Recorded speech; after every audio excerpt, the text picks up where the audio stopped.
Hello, everyone. Welcome live to 3Wide TV, tonight's broadcast of the National Sim Racing Association Simbox Truck Series here from the Charlotte Motor Speedway. Here tonight, we have the World 300 for you, brought to you by Dirty Gloves Landscaping. They're out of Summerville, South Carolina, and it's going to be the longest race of the season here tonight.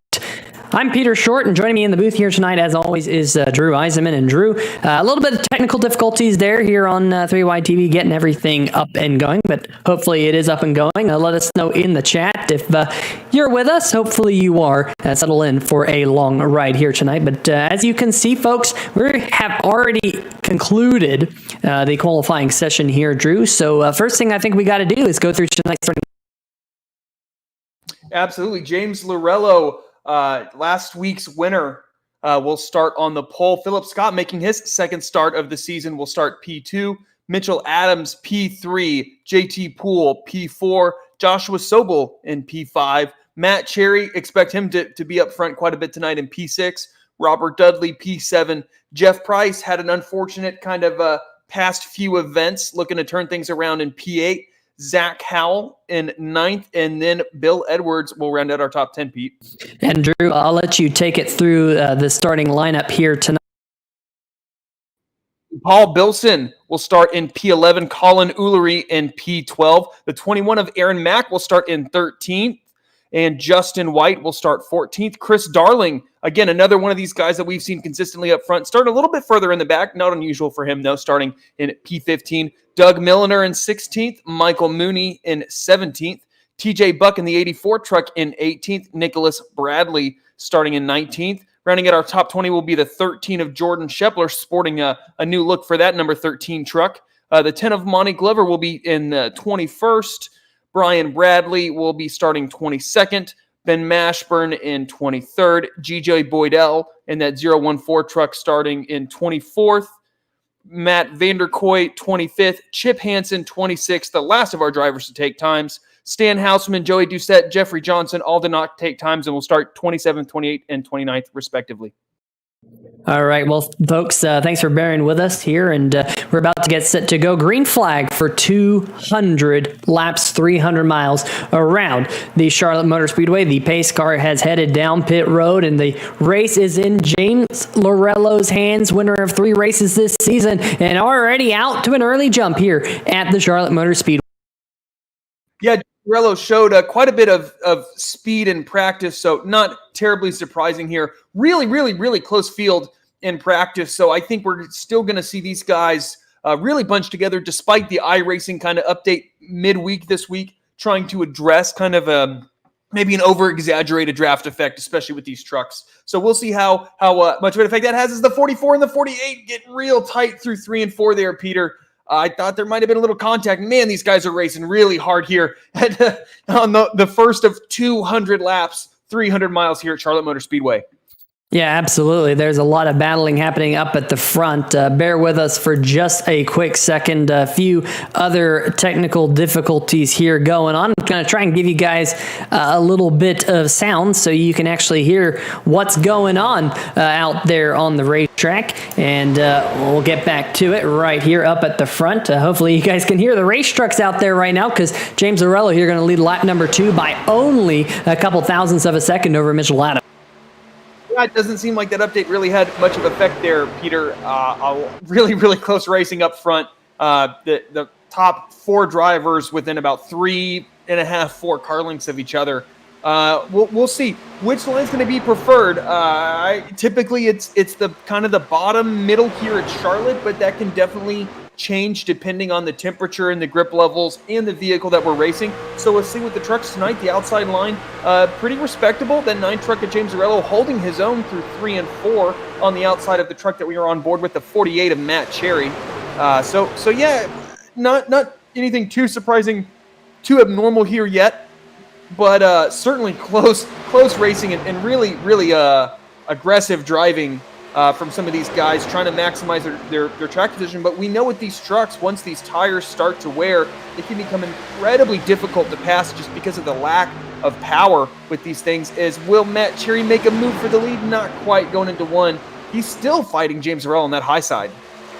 Yeah, that is a fantastic battle right there for the second position as they head down the backstretch. Keep your eyes on Robert Dudley as well in that number 15 truck. He's a little bit further back, but this side-by-side battle for second isn't going anywhere. Now we have a side-by-side battle for fourth. That is the 26 machine right there of JT Poole and the 44 of Philip Scott to his outside, sporting the Total Nonstop Racing Stadium Truck Series. They're back in action this week as Matt Cherry up at the front. The Max Grafix Chevrolet, he's led a ton of laps so far this season, yet to get to victory lane, and now he's out front on lap number 6. So definitely some fantastic racing here in the early going, and I'm a bit surprised with that, to be honest with you. This racetrack, it does produce side-by-side racing at times, but usually it gets single file, as we're now single file for the first 3 trucks or so. JT Poole and Philip Scott still battling for 4. Yeah, heck of a run for that 44 truck. This is only his second start here in the Simbox Truck Series. He raced last week at Dover, started 16th, finished 25th. Definitely not the debut he would have wanted, but maybe he can pull a Jamie McMurray and win in his second start. Hopefully the rest of his career goes a little bit better than good old Jamie Mack. But yeah, a great run so far by that 44 truck as he's looking to make a move to the outside of our third place Mitchell Adams in that 49. So a great start for him. Again, not surprising up front, Matt Cherry 48 truck. These 1.5s, we have seen him be so incredibly quick, as we have seen James Lorello at any type of track be incredibly quick, as I think we're going to show a little bit of drama involving, Joshua Sobel really out of shape there, and then some guys kind of having to avoid him. Great save by that 30 truck. Yeah, here we go. On board, might have clipped the wall on entry into turn number 1, and you see that slide. That was absolute fantastic stuff out of Joshua Sobel back in the race here tonight. He was not in the field last week after some pre-race connection issues, and doesn't look like all too much damage, if any, on that number 30 truck, but we'll stay tuned with the Stay Tuned Sports number 30 machine here as the night goes on, currently running down in the 11th position, right behind your winner from Texas Motor Speedway. And Drew, we kind of had an abridged pre-race show, but one thing I wanted to talk to everyone about is the fact that we've already been to 2 1.5-mile racetracks this year, and that number 84 of TJ Buck was winner at Texas Motor Speedway. So he definitely knows how to get jobs done at these quad ovals. Of course, Texas Motor Speedway and Charlotte Motor Speedway being 2 very similar racetracks in shape. They do race a little bit differently. They have a lot of different bumps, but definitely that number 84 machine, these racetracks tend to suit his style. Yeah, they absolutely do. I mean, Texas has been altered to the point where it is definitely less similar than it used to be. It used to be that if you were good at Texas, you typically were good at Charlotte. There are definitely some subtle differences. I think the entries to or at least more so the exits to the corners, especially turn 4 at Texas, is a little more severe. So they drive a little bit differently. They have a little bit different pavement. Charlotte used to have insane tire wear compared to Texas, but I think that's evened out over time. But yeah, typically if you're good at one, you're good at both. I quite frankly would wish they would have reconfigured Texas completely like they're doing to California rather than destroy California, but that's just my personal preference.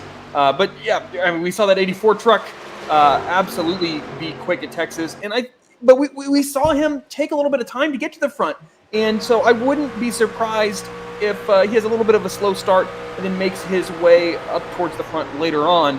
But up front here, no surprises in the top 3 at least, with Matt Cherry, James Lorello, and Mitchell Adams. Now behind them, maybe a little bit of a surprise with that 44 truck of Philip Scott making his second start here. But I think when you look at the top 5, pretty standard so far with that one exception. But man, these guys are not settling down whatsoever. Still side by side. James Lorello making a move on Matt Cherry to try to grab that race lead here on lap 13. Yeah, there was almost contact there going off into turn number 1 between your top 2, and they're definitely racing here nose to tail, side by side coming out of turn number 4 once again. Lorello really wants that lead back. Matt Cherry been so fast this season, yet to get to victory lane. And, Drew, one thing about tonight, longest race of the season at 300 miles. We've talked about Matt Cherry shooting himself in the foot a lot of times this season. Will we see that again here tonight? Longest race of the season. He probably has the most chances to shoot himself in the foot here tonight. Yeah, but we've seen his mistakes typically take place later in the race where it's a little bit higher pressure.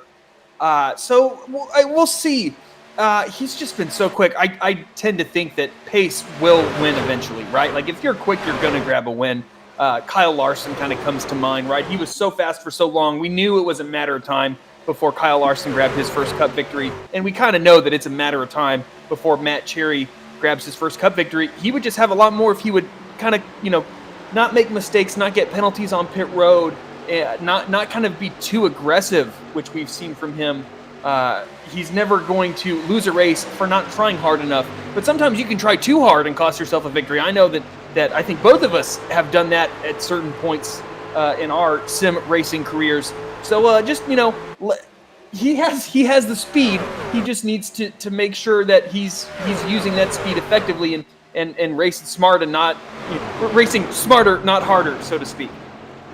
Yeah, absolutely. Here we got first side-by-side battle. That's the 44 of Philip Scott. On his inside there, Robert Dudley. And keep an eye on JT Poole and that number 26 right behind him. Zach Howell there. Good run for him so far here tonight. What about Jeff Price in the number 14? We've seen him go to victory lane here so far in the 2020-2021 Simbox Truck Series. If you're just now joining us, big shout out to Simbox Series sponsor. If you're looking for button boxes here for iRacing, definitely go hit them up because they have a great quality button box for a fantastic price. So definitely check them out. Link is in the description. We look at this battle as Philip Scott there just barely scrapes the wall. And Drew, we've been seeing his praises here in the first portion of the race, but he's going to slide back to 8th. Yeah, I don't think that 44 truck's going to have too much damage, but these trucks are so sensitive to momentum changes and losses in momentum that it's going to take him about a lap to get back up to speed here, as I believe he will slot back into 8th, and he was running just outside. It cost him a spot or two. Actually, it didn't cost him as much as I thought, I don't think. Just don't want to have that happen again, because typically the second time tends to be a little bit harder than that first. Real gentle graze. I don't see any damage on that 44 truck. But it's one of those things that can shake your confidence a little bit when you get a little tight and you scrape the wall, especially on the exit of 4, which is typically less of a problem than turn 2 can be. Turn 2 can really tighten up on you if you don't really get your kind of that late apex quite right. So yeah, we'll see with that 44 truck. Maybe he's suffering with a little bit of tightness, though, as he looks like he might be losing another spot here. I believe that's that 51 truck of Paul Bilson. He has, talk about a guy who's shown a ton of speed this year and kind of has not for the first time suffered from some misfortune. That 51 truck looking pretty quick, as the 44 will drop 2 places, in fact. And that 6 of Doug Milner is looking to make a move on Paul. Yeah, this is now a battle inside the top 10. Milner is going to take that position away. You're not missing a whole lot up at the front. It does look like Robert Dudley and Matt Cherry are now side by side with one another. So Cherry here starting to slide back. And Drew, one thing about this point of the race is we've just now got to the 10% race distances. We're probably only about 15 laps away or so from these trucks having to come down pit road. There is JT Poole in the number 26 Simbox Ford F-150. And we have our first caution of the night, and it actually happened, looks like, around one of the battles that we were just focusing on just a little bit ago. Let's see if we can see exactly what happened here. This is down the backstretch. Chris Darling on the inside, the 51. Oh, there's a little bit of contact there. Oh, that's the number 51, Paul Bilson, hard into the inside wall here on lap number 21. We'll get another look at that one here from high atop the blimp cam. And Drew, that's not what you want to have happen if you're Paul Bilson at this point of the race. Yeah, I fear that is the classic commentator's curse. It just looks like 3 wide's not wise here. It's lapped. At that point, we were on lap 20, lap 21. I disagree with that decision by the 47 truck to force a 3 wide. I think he could have carried them a minute to the outside and been just fine. But yeah, he forces it, and Bilson could have given more room to the bottom, but that's certainly not his responsibility. And the 47 definitely gets in to his left rear and sends that 51 truck rather pretty hard to that inside wall and some pretty severe contact. I imagine that is certainly going to eliminate his chances to win, but we'll see just how bad the damage is to that 51 truck. But we have seen, again, really aggressive racing here in a 300-mile race. We're on lap 20 of 20-ish of 200 laps and 300 miles. That's pretty aggressive to push a 3-wide situation given the length of this race. Yeah, absolutely. And of course, bringing out the first caution flag of the night, James Lorello leads everyone down pit road. Looks like he might have just barely won the race off pit road as you see all the trucks coming out there behind him. There goes Philip Scott out of his pit box. A great qualifying run for him here tonight as everyone is now down and away. You see the rest of the field kind of cycle on. Looks like we do have currently one truck who has elected to stay out there on the racetrack. That is the number 37 of Zach Howell. I'd expect him to come down pit road here shortly, especially because they run the smaller fuel tanks here in the National Sim Racing Association. But Drew, one thing about the race here tonight, and we unfortunately weren't able to do, but we need to formally give this man right here the Sim Racing Shirts Pole Award winner to James Lorello. So big shout out to our friends over at Sim Racing Shirts for sponsoring the Pole Award, and you'll see their name up there in the top left-hand corner of your screen as they cycle through with actually the Lynchburg t-shirt company, same company, and there's also a link in the description here on the YouTube channel. Just hit the show more button underneath the iRacing logo, and you will get to have a link to go check them out for all of your t-shirt needs. So pretty cool to see that here in the early going. But another thing that we're going to need to bring up here tonight, Drew, is the point standings as the pace truck lights continue. Yeah, absolutely. Bill Edwards, our points leader, been the points leader for the past few races, though that lead has kind of been slowly chipped away by both TJ Buck and, of course, James Lorello. 3 wins on the season for James Lorello, our current race leader. He has been so good on these long runs. Actually, kind of what we saw this last run was we saw he and Mitchell Adams, last year's champion, really start to pull away from the rest of the field. But kind of looking throughout the field, Jeff Price had quite a bit of problems really in the last couple races. He dropped 4 positions last race, all the way up from 2nd to 6th. Paul Billson lost a spot, and then kind of some not so significant moves throughout the point standings. But I think that Bill Edwards has really been able to minimize the amount of mistakes that he has encountered and just race really smartly. And then you've had James Lorello, who has missed a start and is still 3rd in points. Every one of these guys that we're looking at, with the exception of 8th place Jeffrey Johnson Jr., has had 8 starts. So to be 3rd in points with 1 less start, now these guys do grant provisionals, but still, that is an exceptional accomplishment for James Lorello.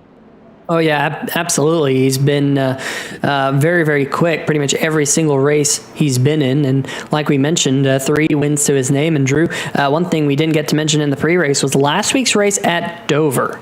It was the first time I think we've seen all season that one truck really was able to be the standout of the field. That number 9 looked like he was absolutely on rails this time 1 week ago in the Simbox Truck Series. And here again, up at the front behind the iRacing official pace truck, we've just now gotten to lap number 25. It is a long night, and thank you for those of the people in the chat joining us here tonight. Jess Tequila, well, hopefully Jess is here now. Joshua Sobel in the chat. Of course, Joshua Sobel also in the car here tonight. Stay tuned sports, rooting on Josh Sobel, excuse me.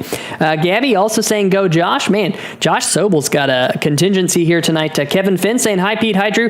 Hope you're doing well, Kevin Finn. Of course, Kevin is one of our Eisen Tech Enterprises teammates, so great to have you here tonight, Kevin. And Rusty G rooting on Monty here tonight. But Drew, good news is the pace truck lights have turned off, and Lorello is about to get us back to green flag action right where he started. Absolutely. He leads them through turns 3 and 4, and as soon as this pace truck will pull off, he will guide the field to the green flag. Is he going to take an early restart? Yeah, absolutely he will, as that's a nice, solid jump for that 9 truck, as he's going to have quite a few car lengths between he and the next truck behind him crossing the start-finish line. Not so good of a restart for that outside lane, as when the leader chooses it inside and gets a great restart, typically that means that whole outside lane really suffers, and that is absolutely what happened. In fact, that restart kind of strung out the field almost more than when they were under green. It's mostly single file throughout the field, except guys that kind of struggled to get through the gears, who are kind of hung up on that outside line, losing momentum. But a really good restart by James Lorello. Looking back here through the pack at the 84 in the 2 truck, and now at the 26 in the 48 truck, our second and third place trucks. Will we see some lessons learned here? I do think we saw that 48 truck wear his stuff out a little bit in about 20 laps, which would be more of a concern if it weren't for the fuel limits that these guys have. You can really push this equipment in the Simbox Truck Series really, really hard, just because you're going to have to pit in no more than 35 laps typically anyways. As now we're seeing him make a move to the outside of that 26 JT pool. That Matt Cherry once again really trying to make some moves, as he's going to go to the outside of James Lorello here through turns 1 and 2, and he's going to try to take the race lead on the outside here at Charlotte. Yeah, I'll tell you what, that's a hard thing to do. You're making a pass here at Charlotte around the outside, and oh man, they get tight there right through the center of turn number 3 and 4. Look at Philip Scott there in the background. He was all the way up running the Dale Earnhardt Jr. line here around this joint, but this time by, I believe the 48 of Cherry might have just led that lap by a fraction of an inch, but here he goes again using that high groove, trying to pinch the number 9 machine down. And Andrew, you know, to make that outside line work, you really do have to pinch down the truck on the inside line. The problem is there's that old adage, you pinch, you pay. Yeah, it's one of those deals where risk versus reward. You certainly can get by that guy on the inside line, but you can very easily also get turned. But Matt Cherry makes it work, grabs the race lead there on starting lap 30. As we'll see what he can do. We've seen him on these short runs be exceptionally quick, but it's so hard to break away here. Is he going to still try to use that outside lane a little bit? It seems like that outside might have quite a bit of speed. It'll be interesting to see if he kind of still moves that lane up, as the 14 making a move on the 44 truck, 15 trying to follow him back kind of towards the mid of 5th, 6th, 7th place here. As, man, that 44 truck kind of hung out on the outside lane. Doesn't look like he is making it work nearly as well as the 48 truck, and as I say that, he makes it work really well, and is in fact probably going to gain one of those spots back here. Through 1 and 2 is Jeff Price in that 14 truck. Looks like he struggled quite a bit through 1 and 2. Yeah, definitely. It seems like these drivers were, man, was that someone almost in the wall? Looked like Doug Milliner back there in the Indianapolis Colts Ford F-150 right there. I do expect to see a couple of NFL paint schemes here after Andrew Himmelman, who's not in the field here tonight. He sported a Carolina Panthers scheme here in the NSRA Discord channels, but he almost caught the wall. Meanwhile, look at Robert Dudley there in the number 15. Looks like he's trying to make that move on Jeff Price. We saw Jeff have a little bit of a bobble. And one thing I've been really interested in here, Drew, is the number 44, Philip Scott. He's really been running that high line. Let's see if we can go on board with him here, because in turn number 3 and 4, he's just running so close to the wall, closer than any of the trucks in front of him. And that is actually giving him a bit more front downforce on that truck through turn number 3 and 4. And you and I know that turn number 1 and 2 is a little bit wider radius than 3 and 4. We see most NASCAR racetracks as being fairly symmetrical. Charlotte's actually not, and as I say that, you see he's running that high line I was talking about. Philip Scott is going to lose a position to the number 15 machine of Robert Dudley. So as I say, it looked like it was working out for him. He ended up losing the spot that time. So definitely interesting to see some different lines and different strategies around this joint here very early on, as we have a battle once again brewing for the race lead. Looks like James Lorello was poking his nose to the inside of that number 48 of Matt Cherry. Once again, Lorello being so fast, and Mitchell Adams, your reigning Simbox Truck Series champion, there in third, just lurking, much like he was last week at Dover. Yeah, we've seen Lorello just be so quick on the long runs. He just manages to be really quick on the short runs while not tearing his tires up, which I don't think that we've really seen from any other driver so far this year. And that just really, really showcased itself at Dover, where it is such a track where overdriving that car, or that truck rather, here in this case, can really be detrimental to your overall race pace. As here he goes, making a move to the inside of the 48 of Matt Cherry. Is he going to be able to hold him off? Is that 48 truck going to be able to hold off James Lorello there on the outside lane? He made it work so well earlier in this run. Looked pretty good off of 2. Not quite the momentum that I think he was hoping to carry down this back stretches. Doing a little side drafting here, maybe going into 3 and 4. As Mitchell Adams is certainly not being shy, right up on the tailgate of that 9 truck. But Lorello looks like he's carrying good momentum off of 4, and he's going to clear him before they get to the start-finish line. Maybe he's going to give him that room, but he's going to clear him going into 1, take that high lane, and really arc it in there. There's a little puff of smoke there going into turn 1, maybe from something that happened in front of these guys. But no matter, we got some incredible racing up front as Mitchell Adams now trying to follow the 9 of James Lorello through on Matt Cherry, who, oh man, that was really, really close, that 49 truck on that 9's rear bumper. Yeah, almost got into the side of the number 48 machine of Matt Cherry as well. These two still side by side, and here comes JT Poole. And we're starting to see the same thing we saw into that first green flag run. Drew, that 48, very, very quick right out of the gate, and then just starts to fall back just a couple of positions. And we saw that until that first caution flag flew right there around lap number 25. You see everyone starting to scatter out. There's Chris Darling in the number 47, making a move underneath the 44 of Philip Scott as they work their way through turn number 3 and 4. Two very similar looking race trucks, similar sponsor, in fact the same sponsor, just kind of inverted colors. And now the 47 of Darling gets himself up into 7th. And what could have been last week at Dover for Chris Darling, shot himself in the foot with a pit road speeding penalty at the one time he did not want to have a pit road speeding penalty. So definitely the number 47 looking for a little bit of a bounce back here tonight. Doug Milliner following him past the 44 of Philip Scott. Scott really struggling now with that high line. Looks like possibly the right side tires period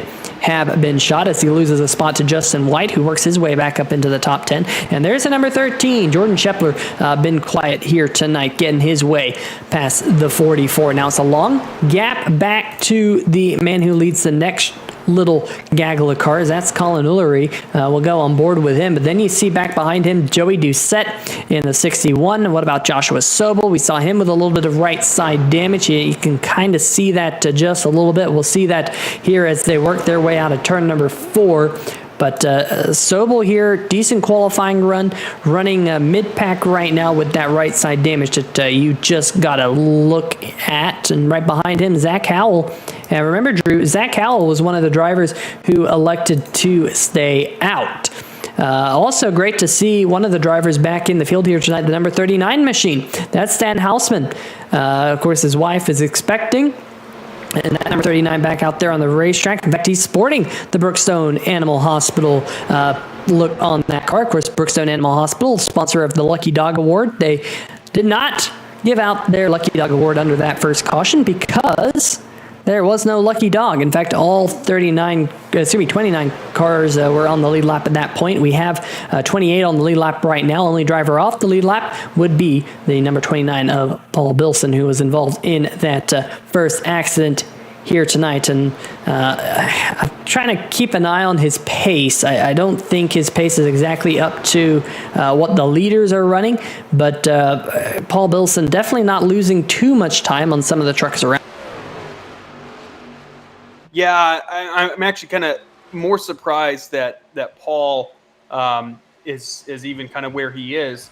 Back up front, we kind of have seen these guys stretch out a little bit. The 49 of Mitchell Adams went up and challenged James Lorello for that lead, and Lorello was able to kind of hold him off over the span of on like 2 or 3 laps on that high lane and maintain this lead. And these guys have actually kind of stretched it out a little bit as the top 5 have been pulled apart just a little bit, just enough to where I think if you're that 4th place in Chris Darling, you can actually kind of relax a little bit and not feel like you're going to be imminently attacked by the driver behind you. Unlike our leader, James Lorello, as that 49 truck dives to his inside through 3 and 4, keeps it really, really tight on exit. That's going to cost him quite a bit of momentum. What is that 26 truck going to do? Looks like he's going to keep it in line, as the 49's just got his bumper right next to the 9 truck, and he is going to push up through 3 and 4, quite a bit of wheel in that 49 truck. And again, that's just scrubbing those front tires, scrubbing that momentum, and that's going to allow that 26 of JT Poole to go to his outside. And now what is Chris Darling going to do? is he's just going to watch these guys in front of him race side by side. As now we're looking on board with Mitchell Adams, now on board with Chris Darling, and yeah, there we go. It almost looks like New Bristol, where if you're kind of hung out on the inside lane, you're struggling to maintain your track position, as Mitchell Adams kind of almost does like a mini slide job there, really drives into the corner. Crossover there by Chris Darling, taking it to the inside of that 49 to Mitchell Adams. How is he going to make this work going into turn 3? Yeah, Chris Darling down there on the inside trying to take away that third position. Right here through the center of the corner, tries to find a little bit of bite out of that number 47 Toyota Tundra. Unable to find it just yet. Your reigning Simbox Truck Series champion right to the outside, the 49 of Mitchell Adams. These two doing battle. Of course, that number 49, great to see a pink paint scheme here in the month of October. Of course, it is Breast Cancer Awareness Month, and if you want to get involved in the attack against cancer, well, right down there at the bottom of your screen, you can go to www.nsracares.com and make a small donation to the cause for defeating cancer. And you see Chris Darling right there. He's going to get around the 49, get himself now up into a podium position in that Total Nonstop Racing Stadium truck Toyota Tundra. Great to see that as he tries to track down JT Poole. Darling's been really fast over this run, Drew, working his way now closer to the back bumper of JT Poole, and Poole now all over the back bumper of Lorello as well. So he's definitely showing some pace here in the number 26. Yeah, I don't want to say that it's unexpected at 26, because we have seen quite a bit of pace from JT Poole, but we haven't seen it over the long runs like he's displaying right now. But now we're looking at the 15 truck of Robert Dudley, who's racing that 84 of TJ Buck, looking at the battle for 6th right now, as TJ Buck really fighting on that outside groove, and then you have quite a few guys behind him, including that 48 truck who has slipped all the way back to 9th. That is Matt Cherry in that blue, white, and chartreuse truck. But that 84, I'll be honest, I wasn't watching this before we cut to it, so I don't know if the 84 is defending or trying to pass, but either way, he is doing quite a job on that outside groove, as that's a bit of a bump draft from the inverse of his number. And that 84 truck is, Doug Milner really slides up through 1 and 2 and forces Matt Cherry to check up. Otherwise, there probably would have been an incident there. But these guys are racing like crazy for 6th. Yeah, you're not missing anything up at the front right now. This is the best battle in the field, battling for this 6th spot, like you said. And the number 15 there right on the bottom, that's Robert Dudley. We've seen a lot of pace out of that 15 so far this year. And now here comes Doug Milliner in the 6, who's put together a good couple of runs as well. The Indianapolis Colts F-150. And, I mean, he's been running that low line, Drew, trying to shallow out the entry. And there again, you saw him kind of push up the racetrack. We saw that a couple laps ago as well. Just doesn't seem like it's working out for him. Maybe he's not finding that groove quite right. Maybe he's clipping the apron. But luckily able to keep his foot in it and having no contact. Robert Dudley now watching this out of his rear view mirror and getting able to pull away just a little bit. There you see the 6 of Milliner. In fact, Milliner might be able to clear that number 84 here coming out of turn number 2. Yeah, kind of an interesting line from that 6 truck, as he's almost been like doing the Darlington line, where you kind of enter low, slide up through the center, and cut it back down on exit. And actually, it's been working pretty well speed-wise for him, as now he has gained 2 spots running that lane, and he has a ton of momentum and is going to take it to the inside of Robert Dudley. Very unconventional line from that 6 truck, but it is absolutely working out right now, as I would imagine he's going to be able to get by this 15 truck here through turns 1 and 2. I just got to wonder, when you kind of carry that excess entry speed and then you kind of really scrub the truck, slow down and try to launch it back out of the corner, you can really burn up that right front. I know that is something that I tend to do and can really struggle with, especially at one of these places that has very high tire wear like Charlotte tends to have here. As who are we looking at? The 21 of Aaron Mack on pit road. Looks like quite a bit of damage to the right side of that truck, as we are going to cut it to a replay here, Pete. Yeah, we're going to see if this is any new damage. It doesn't look like it. We just had a quick look back through the last lap or so. So definitely a lot of damage on Aaron Mack's machine. He will be on pit road. Philip Scott in the 44. Looks like he's come down and made a pit stop as well as Joey Doucette. So seems like pit road starting to open up now at this stage. It's been about 30 laps since these trucks were last on pit road. I expect them to go maybe about 5 laps longer from now, maybe to about lap 60 before they absolutely have to come down and pit. But you're seeing a new second place driver. Chris Darling has gotten past JT Poole here in the last couple of laps, and here they come. It looks like they're coming down pit road right now. Here, Drew, I was expecting him to go, contact the 47 and the 9, having contact, they're getting to pit road. That is not what you want to see here on 3 Wide TV. We'll see if we can go back and see exactly what happened to these two as they came down to pit road. Watch this one, Drew. Yeah, I think you're going to see this 47 truck just really send it getting on the pit road. Both of these guys, quite frankly, if they were going by pure pit road speeds, absolutely sped. And I think they were both just trying to lock that truck down, trying not to get a speeding penalty. And then that kind of resulted in both of the trucks stepping out, being just a little bit out of control, making contact with one another. And unfortunately, Chris Darling has quite a bit of right front fender damage. We will see how that actually affects that 47 truck. But, man, we have seen Chris Darling be so quick throughout the season, but it's just been mistakes like that have quite frankly kept that 47 truck out of more visits to victory lane. But James Lorello also has some left side damage out of that too. We will see how that affects those trucks, but I don't think either one got a speeding penalty, which actually I'm quite frankly pretty surprised about. But the 14 truck making his pit stop exiting pit road, as well as that 26 truck, and Matt Cherry sounds unhappy over the radio. Not quite sure why that is the case, but James Lorello looks like he got a pretty exceptional pit stop there for that 9 truck, as he has quite a lead over Chris Darling, and I expect this undercut to work out pretty well for him, as we have seen so far this year, as he cycles right in front of that 49 truck who did make his pit stop as well. So Mitchell Adams maybe gained a little bit of time as he's going to cut it back down to the inside groove. A little bit fresher tires. We'll see if that makes a difference here. Yellow flag is out. Caution flag in the air here, and we got to figure out who it might be.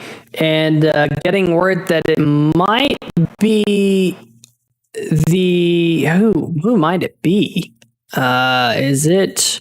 No, I think it might be Joey Doucette. We just have to find him out here on the racetrack, folks. And let's see, where is Joey Doucette? Was it him? Or was he just coming off pit road? Drew, I'm not seeing anything. What about you?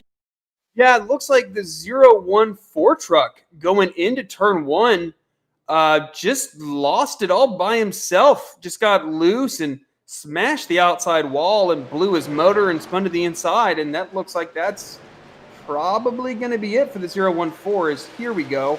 Looking at him crossing the start-finish line.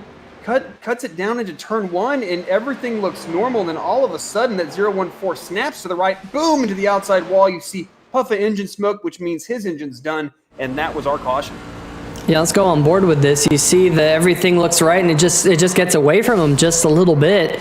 Tries to catch it, and bam! That is a heavy hit with the wall there in turn number 1. We'll get one more look here with this camera effect. Let's see if we can see it from our camera right in the middle of turn number 1 and 2, and bam, that is a heavy lick right there with the wall, Drew.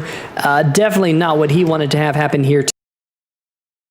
Absolutely, and of note, that happened only about a second and a half, 2 seconds in front of our leaders. That could have been much different had just that rep gone a little differently and our leaders gotten caught up into it. Also of note, right when that happened, Mitchell Adams passed James Lorello. I believe these are the first laps that Mitchell Adams has led tonight, though he has shown great speed as he is now leading Chris Darling. I believe that 9 truck pitted, if I'm not mistaken, Peter.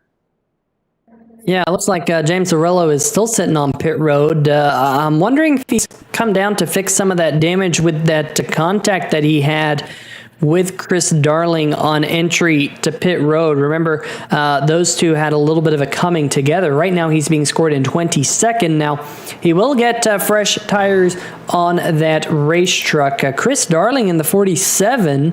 What happened to him? He's currently being scored 2 laps down, Drew.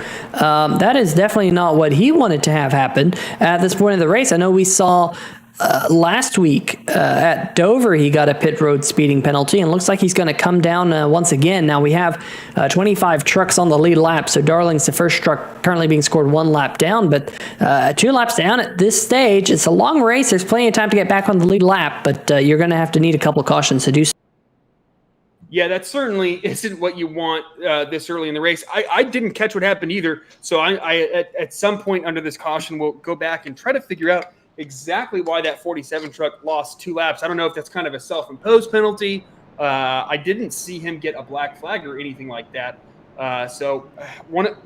This has kind of been the story of Chris Darling's season. In fact, he wrecked in his win at Talladega. He wrecked across the start-finish line. He just managed to keep that victory. So, it's definitely not – this season has not gone as well as Chris Darling probably thinks it should have gone, but that's racing for you. And when you take it 3 wide, that stuff can happen. And then when you get a little hot on pit road, that stuff can happen as well, as we saw between basically the 2 leaders at the time. And that has resulted in both of the trucks that at one point were the quickest guys on track being in a pretty disadvantageous position. What are we queuing up here, Pete?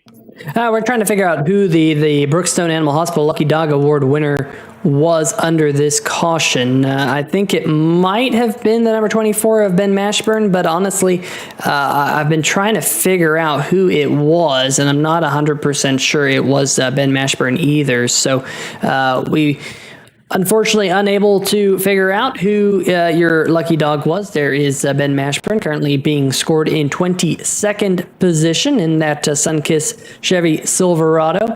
Chris Darling currently scored 2 laps down in the 47. There he is. GJ Boydell still sitting on pit road. He was the reason for the caution, losing control of his truck. Paul Bilson in the number 51. Remember, he was involved in the first caution flag here tonight, currently running in 28th. And Aaron Mack currently rounding out your 29 trucks that are all still running here tonight in the longest race of the season. Got to give a huge shout out to tonight's race sponsor, Dirty Gloves Landscaping out of Summerville, South Carolina. There is their phone number, so make sure you get them. Do we have a problem out there on the racetrack? Oh, we do have a problem. Looks like the number 24 has just blown up here right in front of the field. We were just highlighting him, Drew, and that's a little bit of the commentator's curse. There was a big stack up here under pacing. Let's see if we can get this one and see what went down. Oh, yeah, it happened with the 13 Shepler, and oh, man, the 16, the 13, the 88, and the 24 all had it coming together.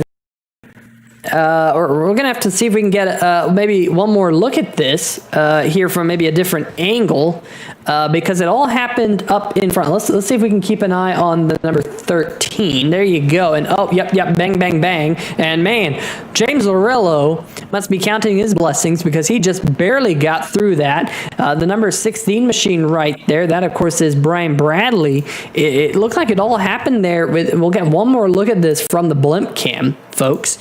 Because it looked like it all happened around that number 16. Here we go, one more time. We'll slow this down. There's the initial contact. The 13 gets on his brakes, and then the 88 piles in, and then the 24 piles in. And unfortunately for the 24 machine, that is a blown motor on that number 24. You see smoke billowing out the back of Mashburn. And Drew, we said this season that that number 24 has had bad luck. Now, meanwhile, we've missed the green flag. I do apologize for that. But that was a lot of craziness going down right before we got to the green flag. And Mitchell Adams in the number 49 has gotten himself out front here.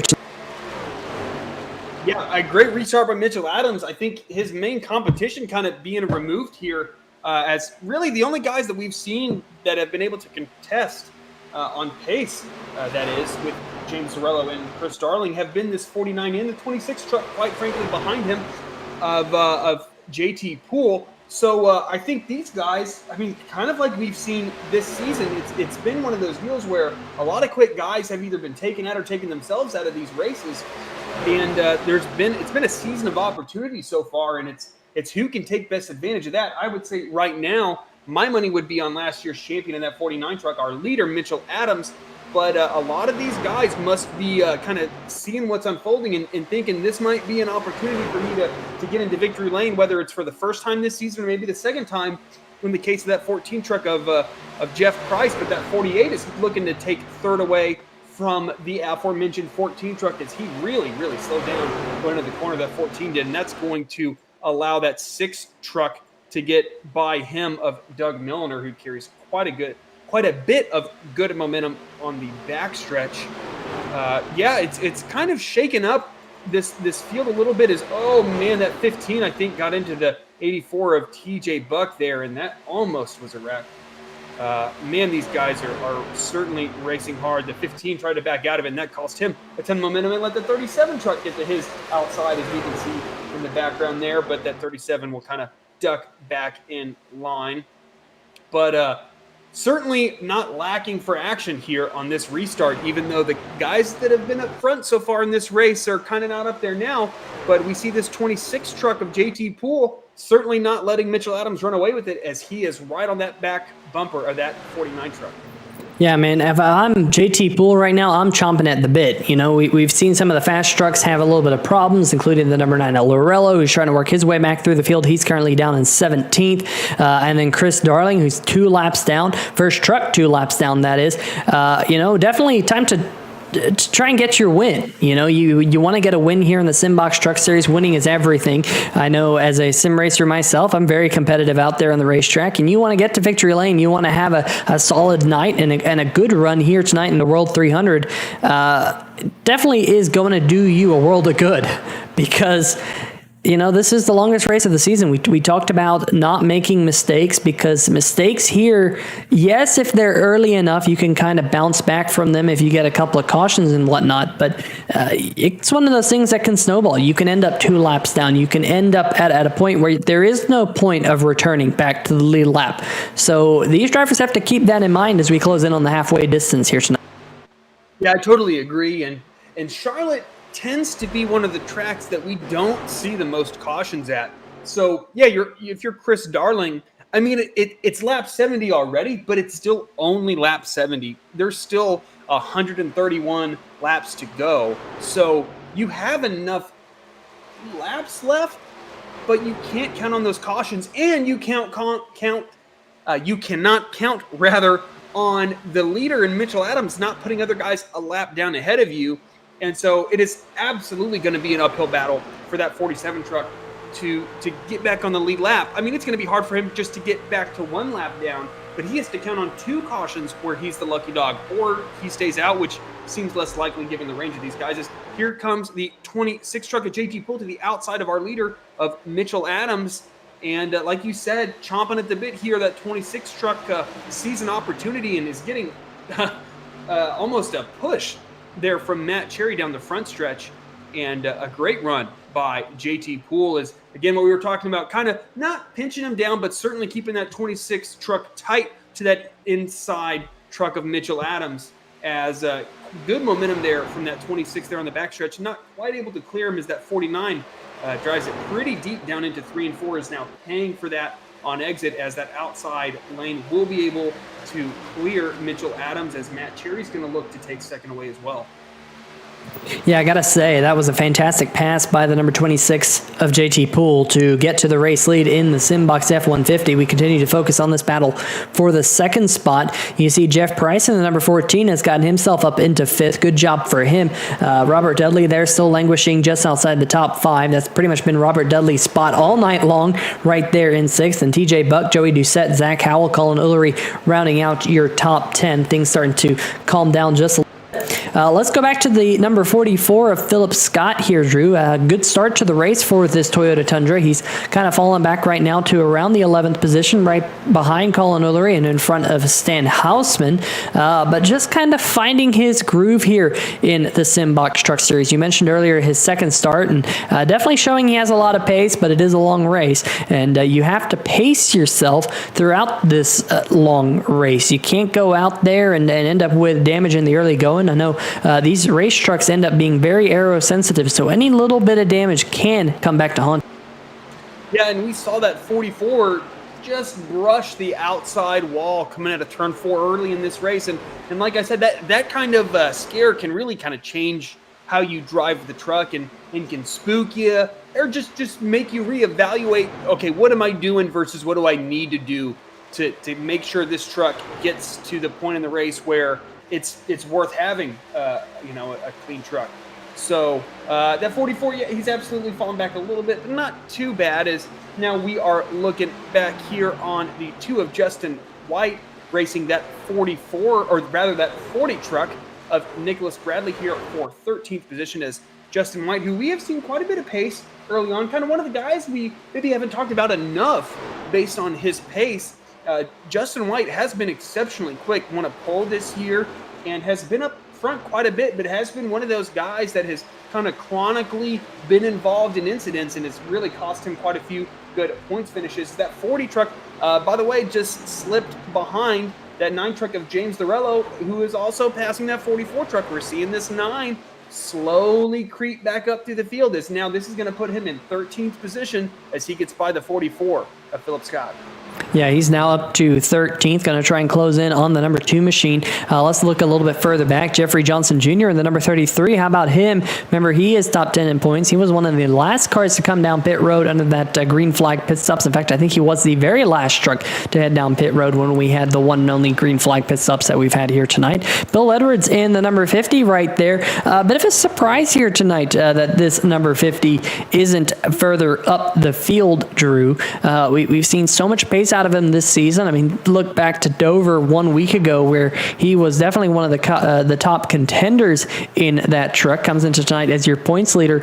Just hasn't had the run as, man, was that 3 wide that I saw in front? It looked like it was for a brief moment. Philip Scott on the high side, Bradley there in the 40 and the 33 of Jeffrey Johnson. We'll come back to your points leader in just a second, but looks like Bradley going to take the spot. Philip Scott continues to run that high line, and now he's fallen outside of the top 15 in that truck. So definitely doesn't seem like that high line is working quite like it did earlier in the night, Drew. I mean, we saw him be pretty fast up there, but it seems like perhaps that line is disappearing for him as he now comes under fire from your points leader, Bill Edwards, and the 47 of Chris Darling, who sits 2 laps down.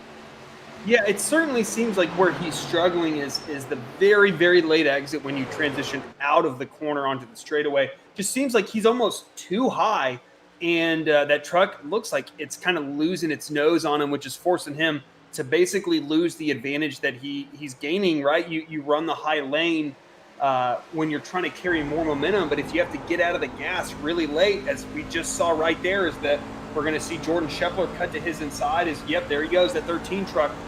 It's just not working. You typically want to run that high lane if you have a loose truck, and I just haven't seen a lot of guys, with the exception of that pretty spectacular wreck of the 014 GJ Boydell. We haven't seen a lot of guys loose so far. We've seen a lot of kind of arrow wash and guys losing the nose, but that high lane really is best utilized when you're really kind of sawing at the wheel and you're just trying to keep put as little wheel into the truck as possible and prevent the back end from over-rotating. As we are now looking at a battle for third, is Matt Cherry, maybe unexpectedly, kind of at midpoint during this run, making a move on that 26 truck. Maybe Matt Cherry's kind of figured out how to save his stuff a little bit better, as we had seen through these previous longer green flag runs, him really start to struggle through as the run developed. and kind of a reverse of that here as he is now trying to take second away from JT Poole. Yeah, perhaps he's kind of learned from the way he's run the first portion of this race because, yeah, we're only about 5 to 10 laps away from these trucks headed down pit road for yet another green flag pit stops. Hopefully we can stay green, and Cherry's going to take that position away from JT Poole. But now look at Robert Dudley in the number 15. I'd mentioned that he'd been hiding there in the 6th position just outside of the top 5, but now he's got himself up to 3rd with this pass on Poole, and we were all talking about Poole chomping at the bit, trying to get himself up to the race lead. Well, now he's starting to fall back, and he's the clutches now of Jeff Price in that 14 truck, and Doug Milliner there now lurking in 6th in the number 6 machine. Zach Howell, good charge for him. He's charged his way back up into the top 10 after some early pit strategy kind of put him further back in the pack. But this battle not backing down because it looks like Dudley going to take away the 3rd spot. And now Price going to battle for 4th here across the start-finish line. Yeah, we've seen Jeff Price show quite a bit of pace earlier in the season. Again, as he kind of brought up before, just had quite a bit of misfortune. But I think kind of what we're seeing now more than anything, it's not guys moving up. It's that 26 truck really losing the handling of that Simbox truck. He's really started to struggle. I don't know if it's just getting hung up on that outside groove or if he's just kind of overdriven that thing and worn the tires off, but he certainly is struggling in that 26 truck, and I would definitely put him in the category of the guys that might be looking to short pit here, as we have seen him fall from 2nd to probably falling back to 5th position here in the matter of just a few laps. As now Robert Dudley ahead of these guys is looking to snatch 2nd away from Matt Cherry in that 48 truck. Yeah, look at him underneath that number 48 Max Grafix Chevrolet right here across the start-finish line once again. That number 15, really impressive. Looks like he's done a fantastic job of saving his tire. And another driver who's done a fantastic job of saving his tires. I don't think we should all be too surprised. It is the number 9 of James Lorello, left side on the ticker. You will see that the number 9 is actually closing in on this battle right here. The battle for 4th. Looks like Jeff Price going to drop to the inside and take it away from the 26. Man, he really drove it in there hard. Had to check up a little bit. You saw Poole get that run on the high line to close in on him. But now here comes Lorello, the man who's dominated the first portion of the race, trying to get his way back up to the front after a pit stop there not too long ago. And now, Drew, one thing about Lorello is the fact that he can actually go a couple more laps than these trucks around him, because remember, he came down pit road under that last caution flag. A lot of these leaders stayed out because we were just after a green flag pit stop cycle. So Lorello, you would think, can go a little bit further, as we got takers on pit road, including the number 49, Mitchell Adams, your race leader. Yeah, not unexpected at all, but it's going to be interesting to see how that 9 truck decides to play this out, because he does have quite a bit of flexibility as to what he's going to be able to do. But how long are these other guys going to stay out? As we kind of, I mean, I feel fortunate that I called out both the 49 and the 26 truck, who was struggling with some of the first guys onto pit road. But how are the rest of these leaders going to respond? Here we go. 15, Robert Dudley. 48 of Matt Cherry, both coming onto pit road. Man, that is an aggressive pit entry. It just depends on where that starts. If it's that first cone, they were definitely speeding. If it was the second cone, I think both of them were fine. We will certainly see, as it's never fun to get those speeding penalties on in iRacing. They're definitely not forgiving by any stretch of the imagination. As what are the rest of these lead lap guys going to do? So far, Jeff Price, James Lorello stayed out so far. Jeff Price taking that hard left turn onto pit road. James Lorello staying out in that 9 truck. I think we're going to see him try to stretch this a little bit, because if he can do this just a little bit each round of pit stops, if he can run that tank dry, with how many laps we have left, if this thing goes green, he might be able to cut out a full pit stop. So we'll see what this strategy is for this 9 truck. He certainly has been exceptional about saving his equipment so far. This last run, oh, there we go. Cutting it left down pit road. Only an extra lap, as, ooh, that thing kicked sideways there on pit entry. But so one more lap than these other guys, as Bill Edwards, our points leader, will assume the lead. Yeah, and I'm doing the math in my head, Drew. He's going to have to go probably about 36 or 37 laps from here on out, which I just don't think he has quite enough fuel to do that, as it seems like they're pitting after about 30, 32, 33 laps or so. Meanwhile, here comes the number 50, your points leader down pit road. Michael Mooney there in the 88 has yet to come down pit road. If he stays out, he will assume the race lead as everyone cycling through. Now looks like Mitchell Adams has gotten past the number 9 machine, so it looks like Mitchell Adams will assume the race lead. But as I say that, another caution flag flies here at the racetrack. And Drew, this is going to be another hard one to sort out because we're in another pit cycle. Can we see what went on here? I don't know. I'm trying to scrounge around the racetrack very quickly to see what brought out this caution. But nothing is immediately jumping out to me as of right now. I am struggling to find it as well. I'm going to just go with the old school look at the pace car when the lights go on. Let's rewind. All right, and pace lights are on the pace truck. And I am struggling to find anything. I really don't know. Oh, there we go. Found it. Brian Bradley, 16 truck. And the 39 of Stan Houseman get together on the front stretch here. All right, let's see what went down here coming out of turn number 4 between these two. And, there's tight there between the two. Right there through their quad. Oh, yep. That's going to do it. That's going to bring out the caution. Heavy damage there for Stan Houseman and the number 16, Brian Bradley. The reason why it was so difficult to see is they didn't really slow down. They kind of bounced off one another and kept going.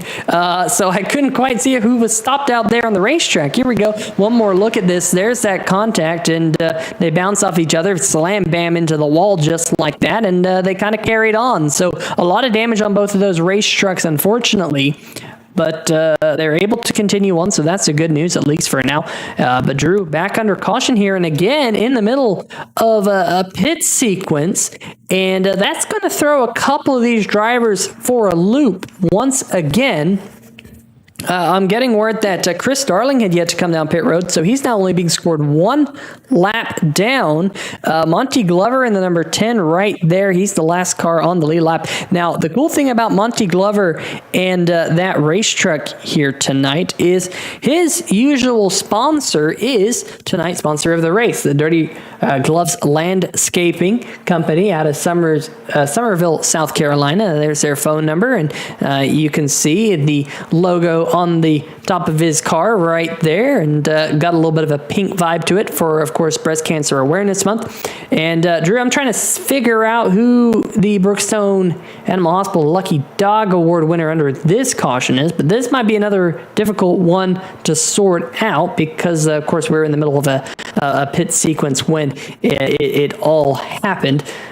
So let's see if we can possibly see anyone going to pull out and go around your race leader this time. Doesn't look like it. And in fact, it looks like they might be getting close to going back to green. But let's see if we can figure out who that Lucky Dog Animal Hospital Lucky Dog Award winner under this caution was for all you guys. And big shout out to our friends over at Brookstone Animal Hospital for jumping on board and being the sponsor of the Lucky Dog Award winner. But I'm actually not seeing it here, Drew. So maybe this is another caution where we don't have a Brookstone Animal Hospital Lucky Dog winner. So there might be no lucky dogs here tonight at Charlotte Motor Speedway. I would like to nominate Chris Darling for a Brookstone Lucky Dog Award winner. He managed to stay out, but ran out of fuel under caution, but managed to keep that truck with enough momentum into it to where he was able to coast on pit lane and basically gain one of those laps back. So he certainly is a lucky dog, maybe not the official lucky dog, but I certainly would say that was very, very fortunate for that 47 truck. And so let's just go ahead and give him that award since we can't find the official guy. that won it. So there you go, Chris Darling, Brookstone Animal Lucky Dog Award winner. So I was watching that 47 truck, seeing if he would be able to keep it going enough to get onto pit road, and he was. Just, you saw him go 45, 44, 43, 42, just coasting down pit road.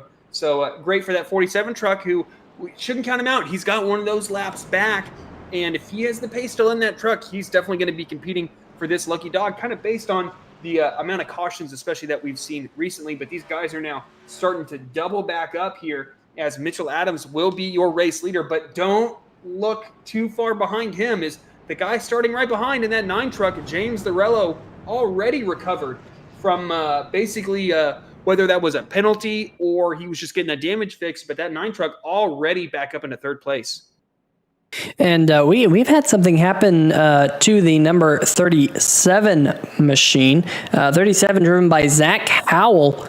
He is now off the racetrack, and not sure if that is any type of relation to anything that's happened out there on the racetrack. Drew, maybe you can do a little bit of investigation work, but we saw a lot of pace out of Zach Howell here tonight in the first half of the race, because we are now just about 3 laps away from the cross flags here in tonight's World 300, longest race of the season here in the National Sim Racing Association.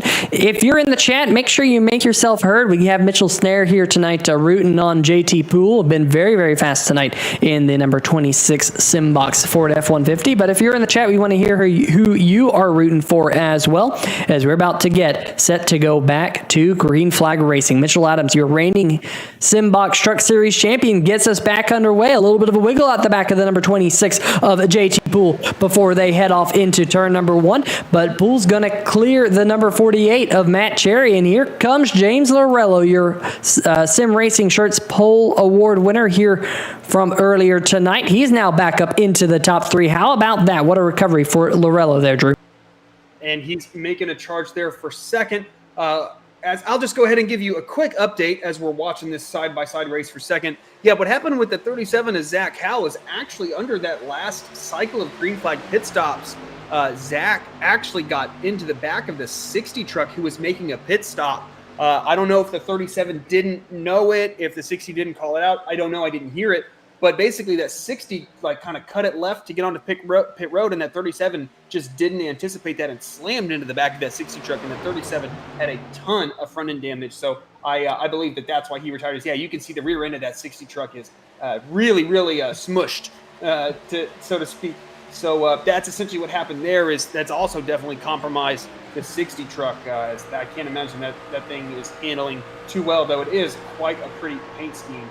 Unfortunate for both of those guys. But back up front, Matt Cherry able to grab that 2nd position from James Lorello, who looked like he was going to hold it, but only temporarily. As now Matt Cherry so strong on these short ones, especially tonight, right on the back bumper of that 49 truck. And what can Matt Cherry do? Is, man, I don't think you could fit an actual piece of paper between those 2 trucks, as I think the famous, depends on your opinion, Darrell Waltrip would like to say, as guys were racing real close to each other.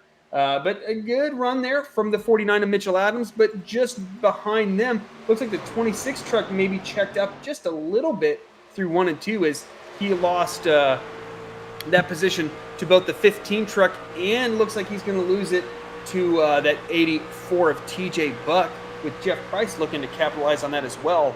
It's interesting to see how some guys really seem to make that outside lane work, both on these restarts and kind of initially during this first part of a green flag run. I've seen Matt Cherry do it with so much success. Definitely doesn't look like JT Poole has kind of figured out how to make that outside lane work, as well as some of his competitors around him.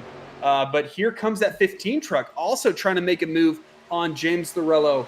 That will be a battle for 3rd position there, as James Lorello maybe doesn't quite have the short run pace he had earlier. I don't see too much damage on that 9 truck, so I can't imagine that's really hurting his stuff. But we've seen him just really excel in the long run, so maybe this is just part of the way he likes to drive. Save that stuff, sacrifice just a little bit of time, a little bit of track position in that short run, and then it pays basically itself back, plus more later in that run, as we're looking back further in the field here, Pete. Yeah, definitely some good racing in this lead pack. You see Dudley continuing to try and take away that spot from the number 9 of Lorello. Lorello holding on to that high line with the number 84, TJ Buck, to his inside. We have TJ Buck and JT Poole right together, so a couple of the drivers who go by TJ and JT. And very easy to get those two confused, folks, if you're just joining us here in the 3-Wide TV booth for the first time this season. I know I've got that crossed up once or twice, but that number 84 that you see right there on the center of your screen, the Cotton Candy Crunch, is driven, of course, by TJ Buck, winner from the Texas Motor Speedway a couple races ago. He's going to dispatch the number 9 of Lorello, drops him down to 5th. Meanwhile, up at the front, the number 48, Matt Cherry, continues to be on the back of the 49 of Mitchell Adams. And Drew, we were saying that Matt Cherry did a good job of saving his tires that last time, and I'm wondering what he's been finding running behind Mitchell Adams here under the first portion of this run. Thinking about saving some tires. Yes, we've seen some cautions, but it seems like every time those cautions come out, it's right around pit stops. We've had some multiple green flag pit stops here in the first half of the race. As yes, we have now crossed the 150-mile mark, as we now have a side-by-side battle for third. Here comes TJ Buck. Yeah, here comes TJ Buck trying to grab that podium from Robert Dudley, and he will be successful in that attempt. Now, I'm a little surprised, if I'm honest, that James Lorello's fallen this far back, lost 3 positions in just a matter of a few laps here, but he is also cutting back down under that 15 truck. But looking back through the pack, that 14 truck has kind of fallen pretty dramatically. He started well inside the top 10 here on this restart, and now he is just on the precipice of falling out of that top 10. Is the 62 of Colin O'Leary is now right behind him, and that would be a battle for, that I take that back, the 62 is allowed down. So that wouldn't be a battle for actual track position, but it certainly would put him at a disadvantageous position. Kind of further back towards the front, the 84 and the 15 are still battling quite hard.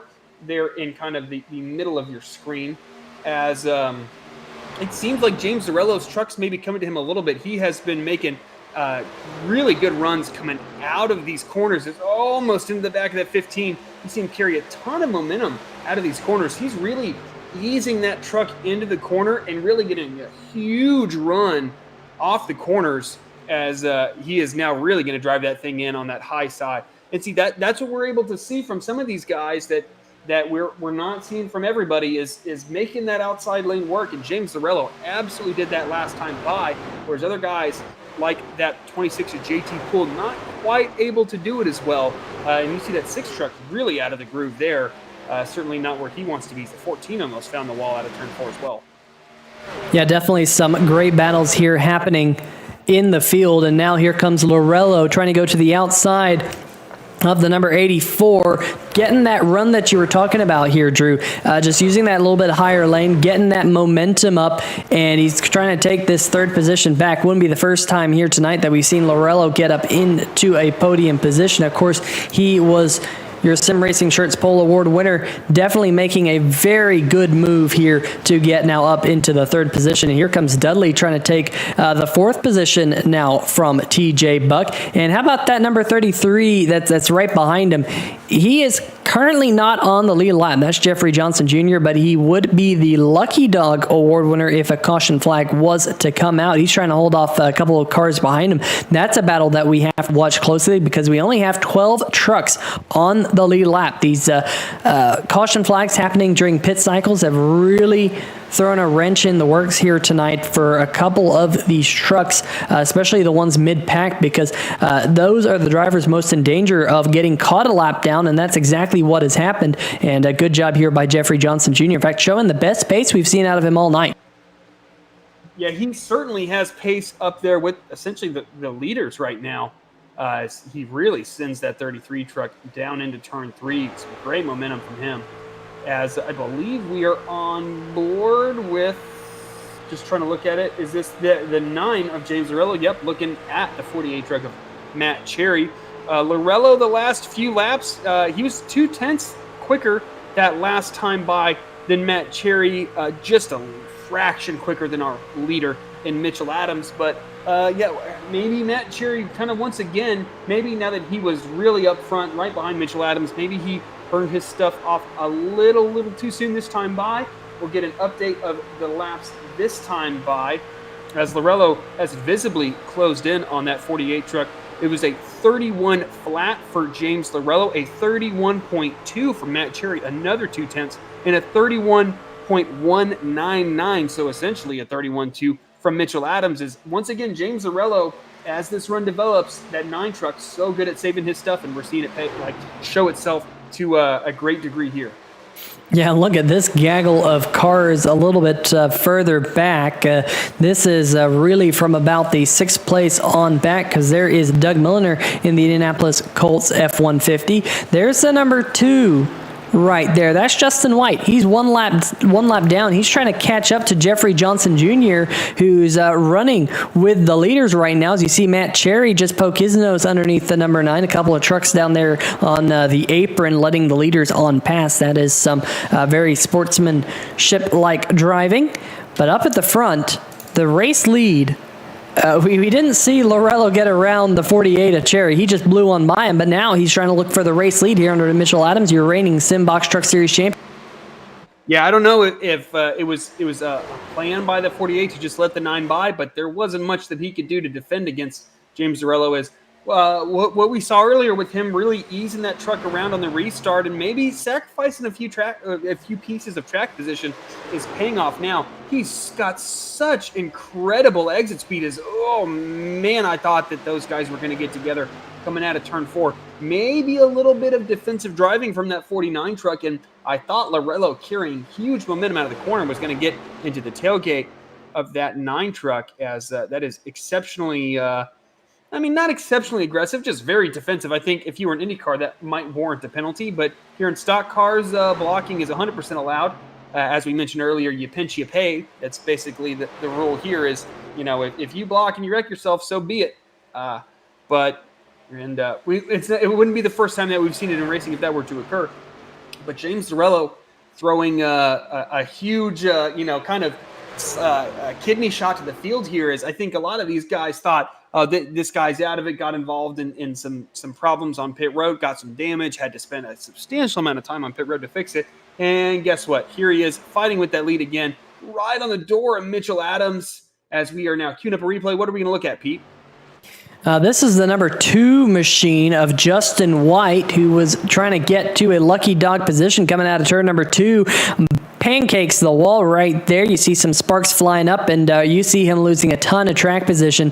Luckily able to keep that car going straight, but unfortunately a lot of bright side damage right there. Meanwhile, we go back up to the race lead. You haven't missed anything, because it looks just like it did when we went to that replay. The number 9 of Lorello to the inside of Mitchell Adams.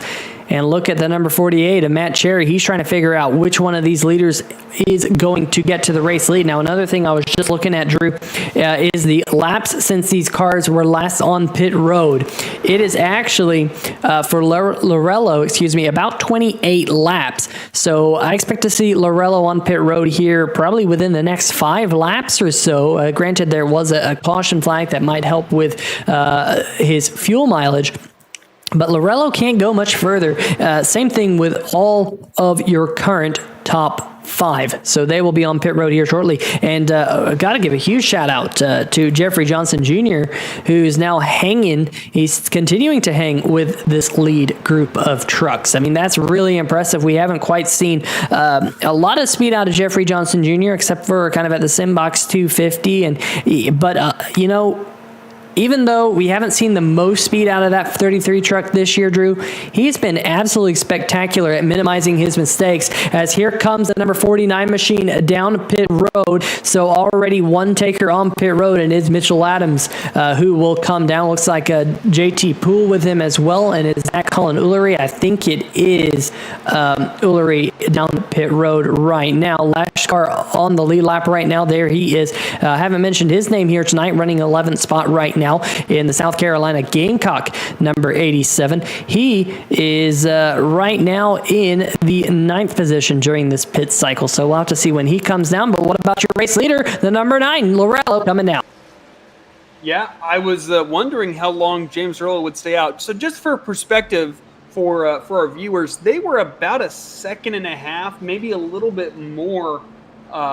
They were experiencing that level of drop off during that run. They were running low 30s, very high 29.9s as their quickest lap times early in the run, and they were down to mid to kind of tail end of the 31s. Some guys are running 31.8s, 31.9s there. So 1.5 to 1.8 second drop off in a run. So this undercut's going to be pretty powerful here for these guys, and it's going to be interesting to see how this plays out as I am watching James Lorello, as you guys are watching Jeff Price here battle with Jeffrey Johnson Jr. And man, that looked hairy coming out of turn 2, Peter. Yeah, and this is a big battle as well because Jeffrey Johnson Jr. was actually caught by Chris Darling in the 47. So Chris Darling was able to get to the lucky dog position. But as of right now, because they're in front of the number 14 of Jeff Price, they're actually on the lead lap. So if the caution flag was to come out for these drivers right now, they would be back in a position where they wouldn't need that Brookstone Animal Hospital Lucky Dog Award. Now, the other thing that to keep in mind is the fact that, whoa, man, possibly a little bit of blocking there out of Jeffrey Johnson Jr., a couple of wiggles there down the back stretches. The cars or trucks, excuse me, that have already come down pit road, they now have fresh tires as the 14 of Jeff Price now going to peel down onto pit road. Philip Scott going to inherit the lead in his Toyota Tundra right there. So these drivers, they're going to lose ground to the drivers who have already done the undercut. Of course, they'll have fresher tires and can make that back up, but definitely interesting to see some different strategies out there on the racetrack right now. Yeah, it absolutely is. And that 9 truck was actually able to spike that kind of that delta advantage, so to speak. James Rillo was able to get back in front of that 49 truck as we're looking here now. You can see that pace difference going through 3 and 4 and how dramatic how much of a dramatic difference new tires make in your cornering speed. It's pretty incredible.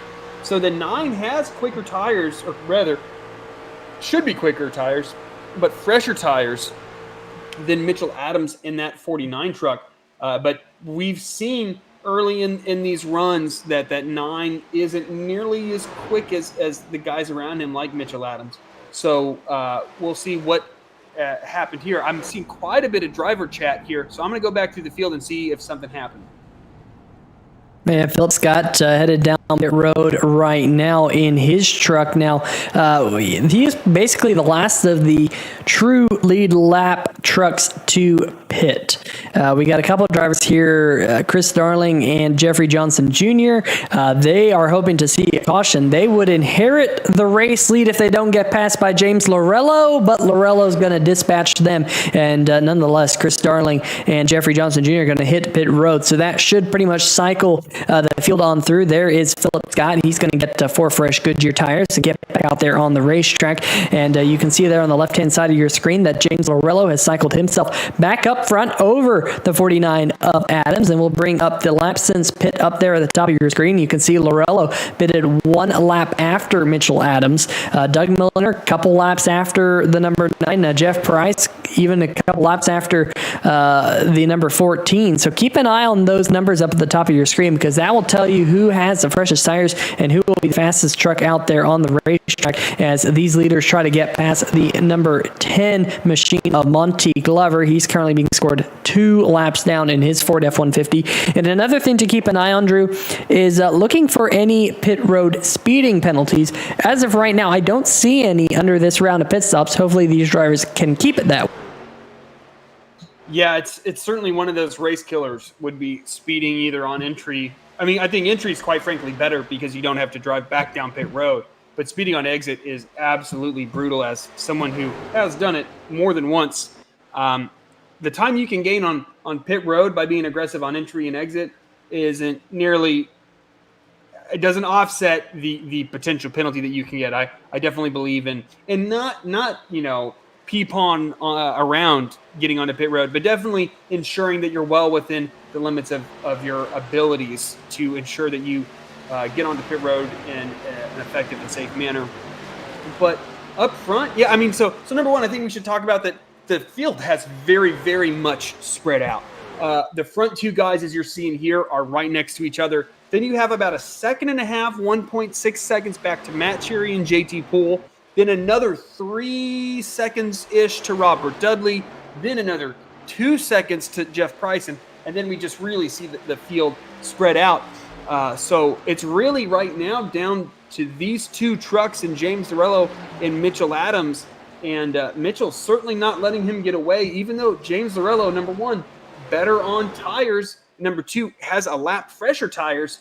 It's going to be interesting to see if this 9 can really start to pull away as we get further into this run. And then can these guys behind them cut down this lead at all? Matt Cherry, exceptionally quick up until the last third of a fuel run.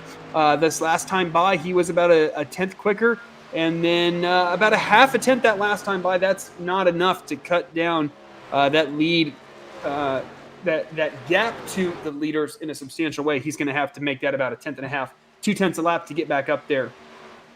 But James Lorello holding off that 49 truck. I think that what we're seeing James Lorello do here is just drive the truck hard enough to keep Mitchell Adams behind him, but save his stuff as much as possible. And then I think once we get to further along in this run, we're looking at 30.569 lap times right now. I think when we start to get to closer to the 31 second lap times, we're really going to start to see that 9 truck pull away. That's tended to be the time in the run once those tires lose about a second off of what they can do when they're brand new. That's when James Lorello really, really starts to excel and really starts to pull away from the rest of these guys. Absolutely. Why don't we take this opportunity to kind of go through the field? James Lorello, like you said, Drew, your current race leader in that number 9 Chevy Silverado, and been in a little bit of an up-down night for him after that contact on pit road with Christopher Darling. Was able to bounce back, though, well. He started near the tail end of the line when we went back to green flag action after a caution flag that came out during that pit stop cycle, and he charged his way through up into the top 5, got the race lead, and has really been able to manage his stuff, like you said. In second, though, Mitchell Adams, he hasn't had an up-down night. It's all been up for him. He's been in the top 5 basically every single lap that we've run here out of the 136 here, as we are now closing in. I believe this is actually right around the 200th mile here tonight, so just about 100 miles left in tonight's World 300. And really solid night for your reigning Simbox Truck Series champion. Then behind them, Matt Cherry right there in the 48 truck, led a lot of laps this season, led a couple here tonight, and like you said, Drew, he's been fast, kind of on the short run. But one thing I've been noticing about that number 48, that looks like there might be a little bit of right front damage on that Max Grafix Chevy Silverado, and if there is that right front damage on that truck, that will definitely not help. You want to keep these trucks as square as possible. We'll see how that continues to affect him as the race goes on. JT Poole currently rounding out your top 4. He is currently 2.5 seconds behind your race leader, James Lorello, but been a pretty solid night for this number 26 machine. I know we have had some JT Poole fans in the chat. Mitchell Snare rooting him on here tonight. That number 26, though, been up there in the top 5 most of the race. We'll have to see what he can do in the closing laps. And rounding out your top 5 as of right now, another driver who has been in the top 5 for a good portion of the race, the number 15 of Robert Dudley. But like what we've seen out of Matt Cherry, a little bit of right front damage that looks to be relatively new on that truck. So we must have missed that, Drew. But that's definitely going to affect that number 15 machine going forward. Yeah, absolutely it will. And then I'll just go ahead and round out the rest of our top 10. Jeff Price, our Las Vegas winner, which seems like yesterday, but in fact was 5-6 races ago at this point, is in 6th position. TJ Buck, our Texas winner, is in 7th. Doug Milliner, who has yet to visit victory lane, is in 8th position. Our points leader, Bill Edwards, is in 9th. And one of my favorite paint schemes on track, it's that asymmetrical chrome black and neon pink 50 truck. Is as I mentioned in 9th. And then rounding at our top 10 is that 40 truck of Nicholas Bradley, which I don't recall really seeing him run in the top 10 before. So a really good night for that 40. Yeah, we actually mentioned that number 40 last week at Dover because at one point I think he was inside the top 5. It didn't have the night that it was meant to be. He finished a little bit further back in the pack as he gets passed there by Philip Scott, who now gets himself in the top 10. Kind of been an up-down night for the number 44. Had a lot of pace in qualifying. Had some pace in the early running, but he's kind of dropped back to around the 15th, 16th position, now finding himself back inside the top 10 with that pass on the number 40. And looking at last time on pit road for the number 44 machine, that was 13 and a half laps ago. That was 9 laps after Nicholas Bradley came down pit road. So Philip Scott definitely much fresher tires. In fact, he has fresher tires than pretty much all of the trucks in front of him. The problem is he's currently about 17 seconds behind your race leader of James Lorello. Let's go back to the 12th place car. That is Colin Ullery, first car 1 lap down, first truck I should say. He's trying to fend off the number 47 of Chris Darling right there, who's battling with Jeffrey Johnson Jr. And Drew, we saw these two battling for that lucky dog position, but they were some of the last trucks to come down pit road. And because of that fact, we mentioned that the undercut and the tire fall offs about 1.5 seconds per lap. They stayed out probably 10 laps longer than James Lorello. And if you do the math, 1.5 times 10, that's 15 seconds they lost to Lorello. And you can see that right now out there on the racetrack as they continue to race one another to try and close in on Ullery for that lucky dog position if a caution flag was to come out. But we haven't seen a caution flag here in quite some time. In fact, we have, I think, gone over 50 laps now of pure green flag racing here on 3Y TV, the National Sim Racing Association. Simbox Trucks. Speaking of 50 laps, we are rapidly closing in on 50 to go here. For such a long race, at least from this commentator's perspective, it certainly is going quite quickly. You mentioned Philip Scott in his fresher tires. He's the only truck that I have seen, at least on the lead lap, that is quicker than our leader, James Lorello, and he's actually 3 or 4 tenths a lap quicker now. He is 16 and a half seconds back, the 44 truck that we're looking at now. But he is he's actually quicker than our leader. And it wouldn't surprise me if we see him really start to move up through the field there. Yeah, as we're looking, he was 3 tenths quicker than Bill Edwards ahead of him. Bill Edwards has actually been pretty quick relative to his track position as well. And Lorello has been extending his lead over second position by a 1 to 3 tenths a lap. I feel pretty proud of myself for calling when that pace would start to differentiate itself. Once they got to 30.9 second laps, that's when Mitchell Adams started losing touch with that 9 truck, and James Lorello start pulling away, and they are well into the 31 second lap times now as James Lorello ran a 31.5 that last time by. There you go, Mitchell Adams 2 tenths slower with a 31.7. That's been fairly consistent here for about the last 10 laps, and that's why you're seeing the gap that you're seeing there, because prior to that, Mitchell Adams was right on the tailgate of that 9 truck, and now he is almost 1.7 seconds back, and I anticipate that lead growing, but we definitely have pit stops coming. It has been a while since these guys pitted. In fact, it has been about 23, 24 laps. So we'll see. We're getting to that point now where you can make it on one more stop. When will these guys start to short pit? Because they are running mid 31s. You come off pit road, you're running basically 30 flats if you're one of the leaders and you're up to pace. So it's one of those things where these guys' pit windows is absolutely open right now. When are we going to see pit stops start to happen? Well, if you're someone like Mitchell Adams or Matt Cherry, you got to do something different than the number 9 machine's doing. You just absolutely have to. He's been absolutely on a tear, and considering these drivers were last on pit road, like you said, about 25 laps ago or so, I think we're looking at the 48 of Matt Cherry, who came onto pit road 47 laps ago as they crossed the stripe this time by. They're at that point where they can cut the race now into two final pit stops, one where they come down here in the next lap or two, and then one with about 27 laps to go or so, 25 now to go. I think that's a strategy I would employ. I mean, you have to think about when these tires fall off. Do they fall off quickly? Do they plateau?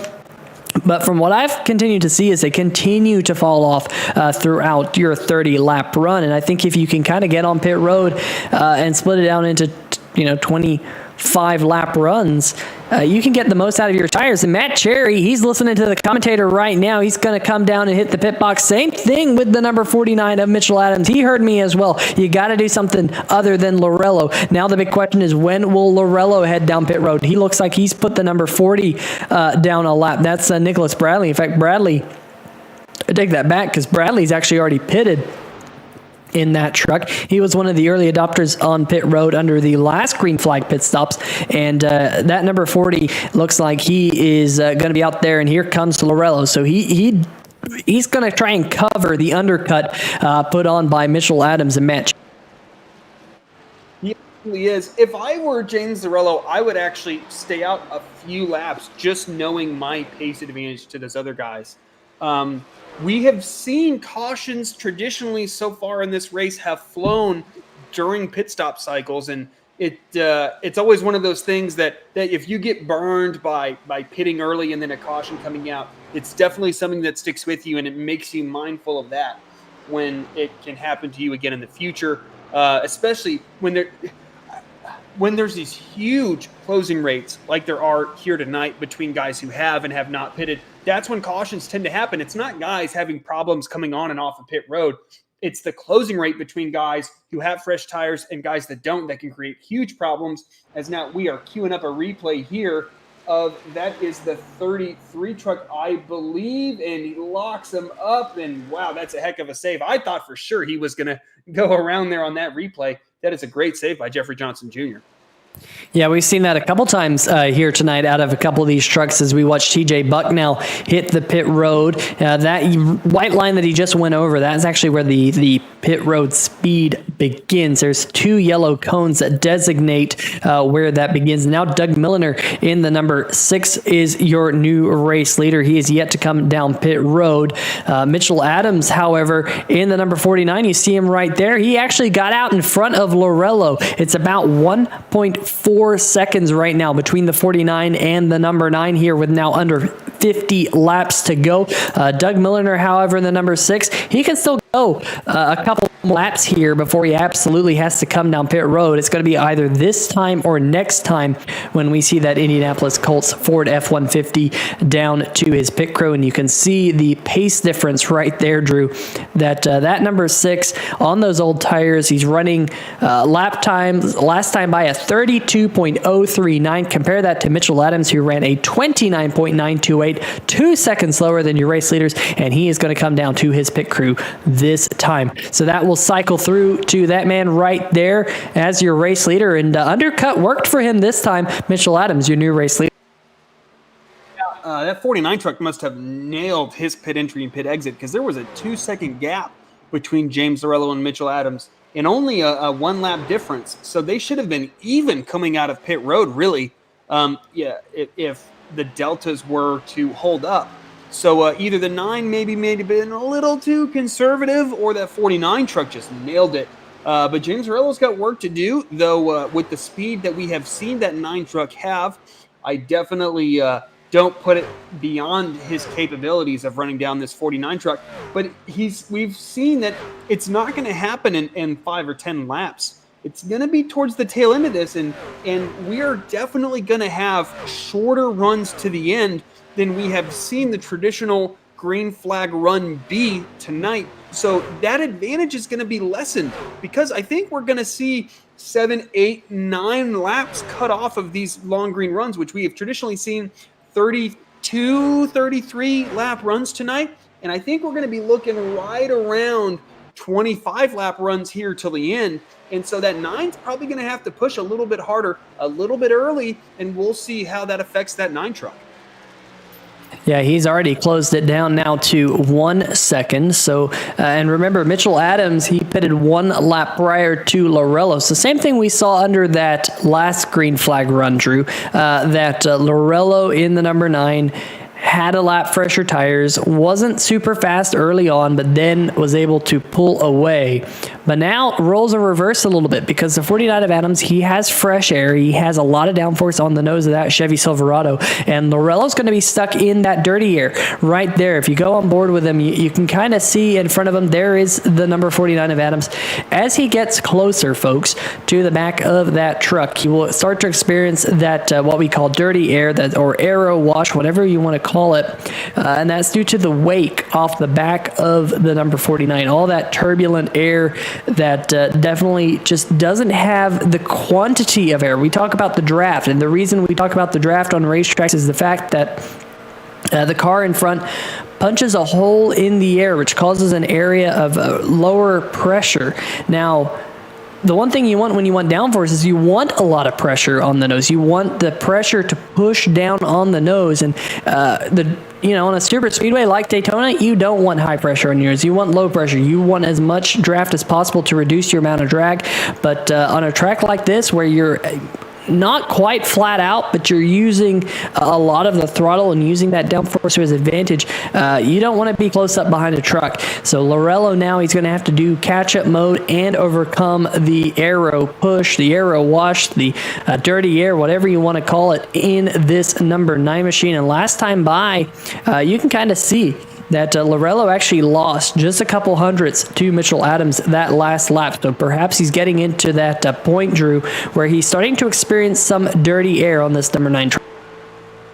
Yeah, and I remember when iRacing really first started to implement that, and you definitely noticed it the most to me, the IndyCar on the oval side.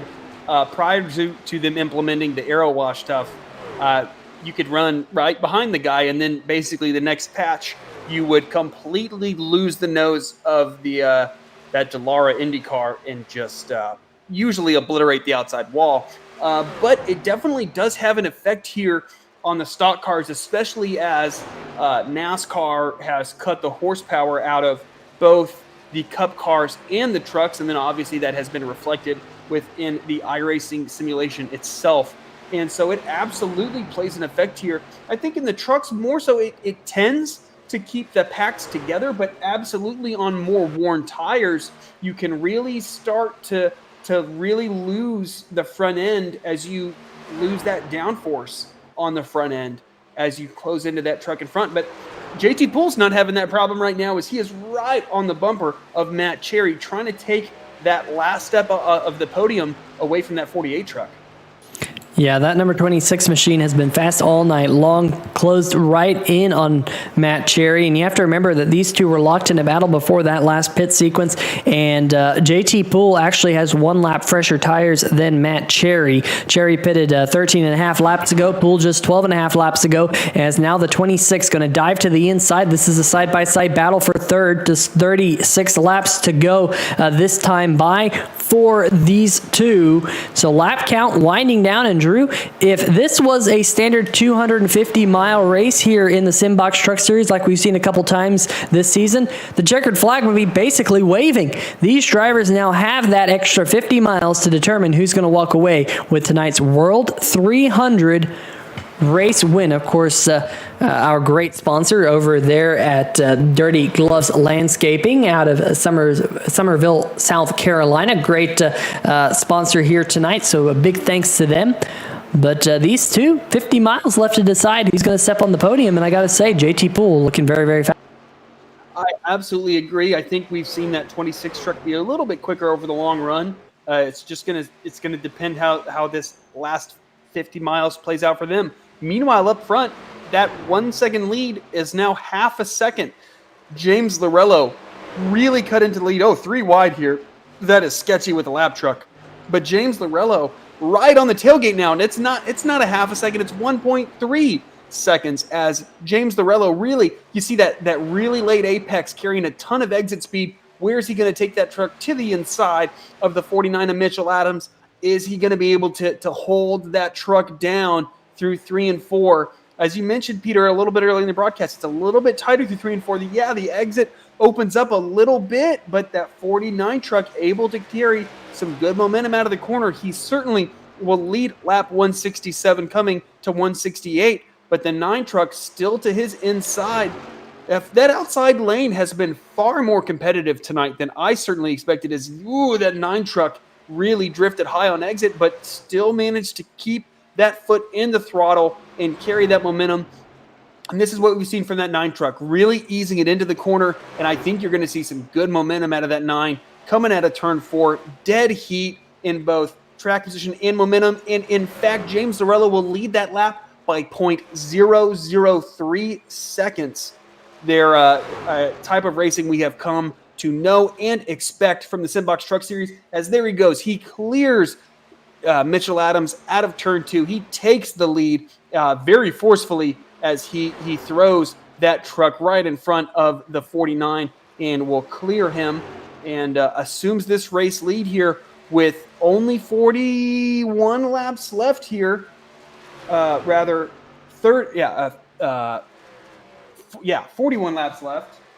31 laps left. My apologies. I'm a liberal arts major, not a math major, unlike my colleague here, Peter Short. So numbers are scary things to me. But James Lorello here definitely in a good position to get into this last round of pit stops here, Peter, which is, I think, at any time, I think these guys could start to open this pit window up. We only have, as I just mentioned, 30 laps to go. And look at this. We have a new contender for the third place battle. It is your winner from earlier this season at Las Vegas, Jeff Price. How about that, folks? We were just focusing on Lorello and Adams battling for the race lead, and we had left Cherry and Poole battling for third. Well, now Jeff Price said, you know what, I'm just going to run them both down, pass them both, and take that third position away. So great run here by Jeff Price here in the closing laps. And Drew, a little bit of a case of where did he come from? Because Jeff Price, yes, he's been fast all day long, but he's been kind of languishing there in the around the 7th position or so, but definitely starting to pop up here in this last portion of the race. Now, the big question is, he's about 5.5 seconds behind Lorello right now. He is a smidgen faster than the number 9 machine, but might we see Jeff Price go off strategy to try and perform the undercut? He would really have to come down pit road here, in the next lap or two if he decided to really do that. Or maybe he can do the opposite, Drew. Maybe he can do the overcut. I'm sure we're going to see some driver try the overcut. They're just going to have to here to try and beat the 9 and the 49 because those two have been so fast here tonight. And I do expect to see both Lorello and Adams on pit road here in the next 3 laps or so. But, a couple of other of these drivers, they can go probably about 8 laps longer than your race leaders. You got to try the overcut, I think. You just got to try. I totally agree that if you're the 14 of Jeff Price, you got to try something. He's 6th in points in a pretty good position. I think the worst that would happen is he falls down to 5th, which he stays inside a top 5, still gets that top 5 finish. He is 5.6 behind our race leader. 6th is 12 seconds. It would take just a lack of situational awareness for that 14 truck to fall back outside of the top 5. So I absolutely think that Jeff Price should investigate that. But what we missed right here that I just noticed, Mitchell Adams, I believe, is on pit road. He did not call it out. He tried to sneak onto pit road here we're looking at what was our 2nd place truck. Did a little sneaky maneuver onto pit road trying to undercut James Lorello in that 9 truck, hoping he wasn't paying attention, but that did not escape James Lorello's vision as he follows that 49 truck shortly onto pit road. He does not want the last round of pit stops to repeat themselves where he lost the lead to that 49 truck, as that will give Jeff Price the lead. And now we'll see, does that 14 seek that alternative strategy? Maybe he gets a caution here, and that puts him in the driver's seat to snatch another race win that we saw him do in Las Vegas. Yeah, you would think he's going to have to. JT Poole in the 26 is coming down pit road. We also saw Matt Cherry right there in the Max Grafix Chevy Silverado come down as well. So definitely some drivers here coming down pit road. I'm a bit surprised we're not seeing more people do what Jeff Price is doing right now and try that overcut. There is Robert Dudley as well. TJ Buck still out there on the racetrack. I mean, these drivers right now, if they get a caution, and as I say that, here comes the number 14 down pit road. So this is still early. I mean, Jeff Price only had 25 laps on his tires. So now Robert Dudley's going to take the race lead in that number 15. He can go about another 6 laps or so and see if a caution flag comes out. I mean, if you're Dudley, there's no chance you're going to victory lane with the gap that some of the other trucks has. Is wow, look at Matt Cherry there close in with those fresh tires on the back of these cars with the older tires, both Jeffrey Johnson Jr. there and Robert Dudley, the 33 and the 15 respectively. But I just think you have to stay out there on the racetrack. But as I say that, no, he's coming down. So, the thing is Drew, and it looks like TJ Buck as well, and that's basically going to give the race lead back to Mitchell Adams, is, it isn't a sure thing that we would see a yellow for sure. But if you do want to pick up a win and you want to roll the dice, I mean, we say, you roll the dice at tracks like Vegas. If you want to roll the dice, you want to get to victory lane, you might as well do it. We saw it work out for Chris Darling at one point tonight when he was 2 laps down, he stayed out. And unfortunately for Chris Darling, he never been able to, get up through the field. In fact, where is Chris Darling right now? As I say that, he's trying the overcut. He's currently running in 4th right now. It's been a while since he was last on pit road, but we saw it work out for him once tonight. And there's no given that there will be a caution flag. But for at least this 47, he's hoping for a caution right now. If a caution flag comes out, I'm looking at his numbers. He can go about another 4 more. Well, as I say that, he's coming down pit road. So maybe my numbers are off here tonight. Only 28 lap run for the 47 here, Chris Darling, and he's back on pit road. So definitely, not going to be the night that Chris Darling was looking for after that pit road contact that he had at one point there just around the halfway mark. In fact, I think that was before the halfway mark even tonight, because we were saying that it's first half of the race. You might make these mistakes earlier on. Better to make them earlier than later. However, speaking of possible mistakes, maybe Lorello didn't quite get on pit road like he wanted to, because Mitchell Adams has a 3-second lead now over the number. We've seen the 49 do just an overall better job, whether it's, kind of the random numbers game that is the pit stop times, which seems to have no effect on what you do as a driver. The game's just going to arbitrarily decide that you get a slower pit stop than your competitor, which can be incredibly frustrating. Or I think what is more likely, especially with 3 seconds, that Mitchell Adams is just nailing the pit road and entry and exit. And James Lorello maybe just being too conservative, maybe making a mistake by being overly aggressive. I didn't see any mistakes, and it certainly looked, both of their pit road entries and exits looked fairly reasonable.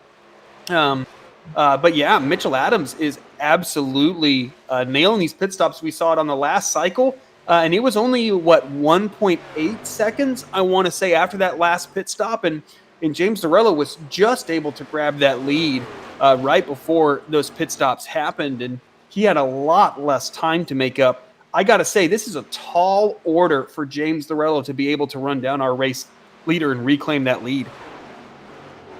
Yeah, and of course, Mitchell Adams. Oh, contact there, the 2 and the 48 Matt Cherry, and JT Poole involved, and the caution flag waves, and that's going to change everything here at Charlotte Motor Speedway. Oh boy, that was your 3rd and 4th place drivers who got involved. And let's see if we can see exactly how this all went down here. I think we're going to have to look at the blimp cam, possibly one car coming down pit road. That's the number 40 right there. Bradley, was that the number 2? It looked like the 2 of Justin White there. It was, and what a ride there for Matt Cherry, who again, late race drama for the number 48 truck there. Yeah, and that we've seen Matt Cherry have all sorts of late race issues. This certainly not of his own doing. As we're going to see here is, I don't think the 2 fully gets off the track.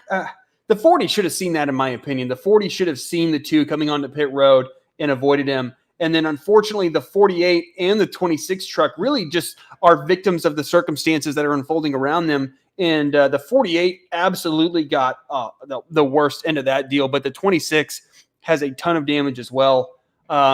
Yeah, I think that 40 truck just has to recognize what that 2 is doing and just, move up a half a lane. I don't think that was going to cost Nicholas Bradley anything if he had just moved up just a little bit and ruined essentially 4 trucks night there with just a little miscalculation on where he was placing that truck.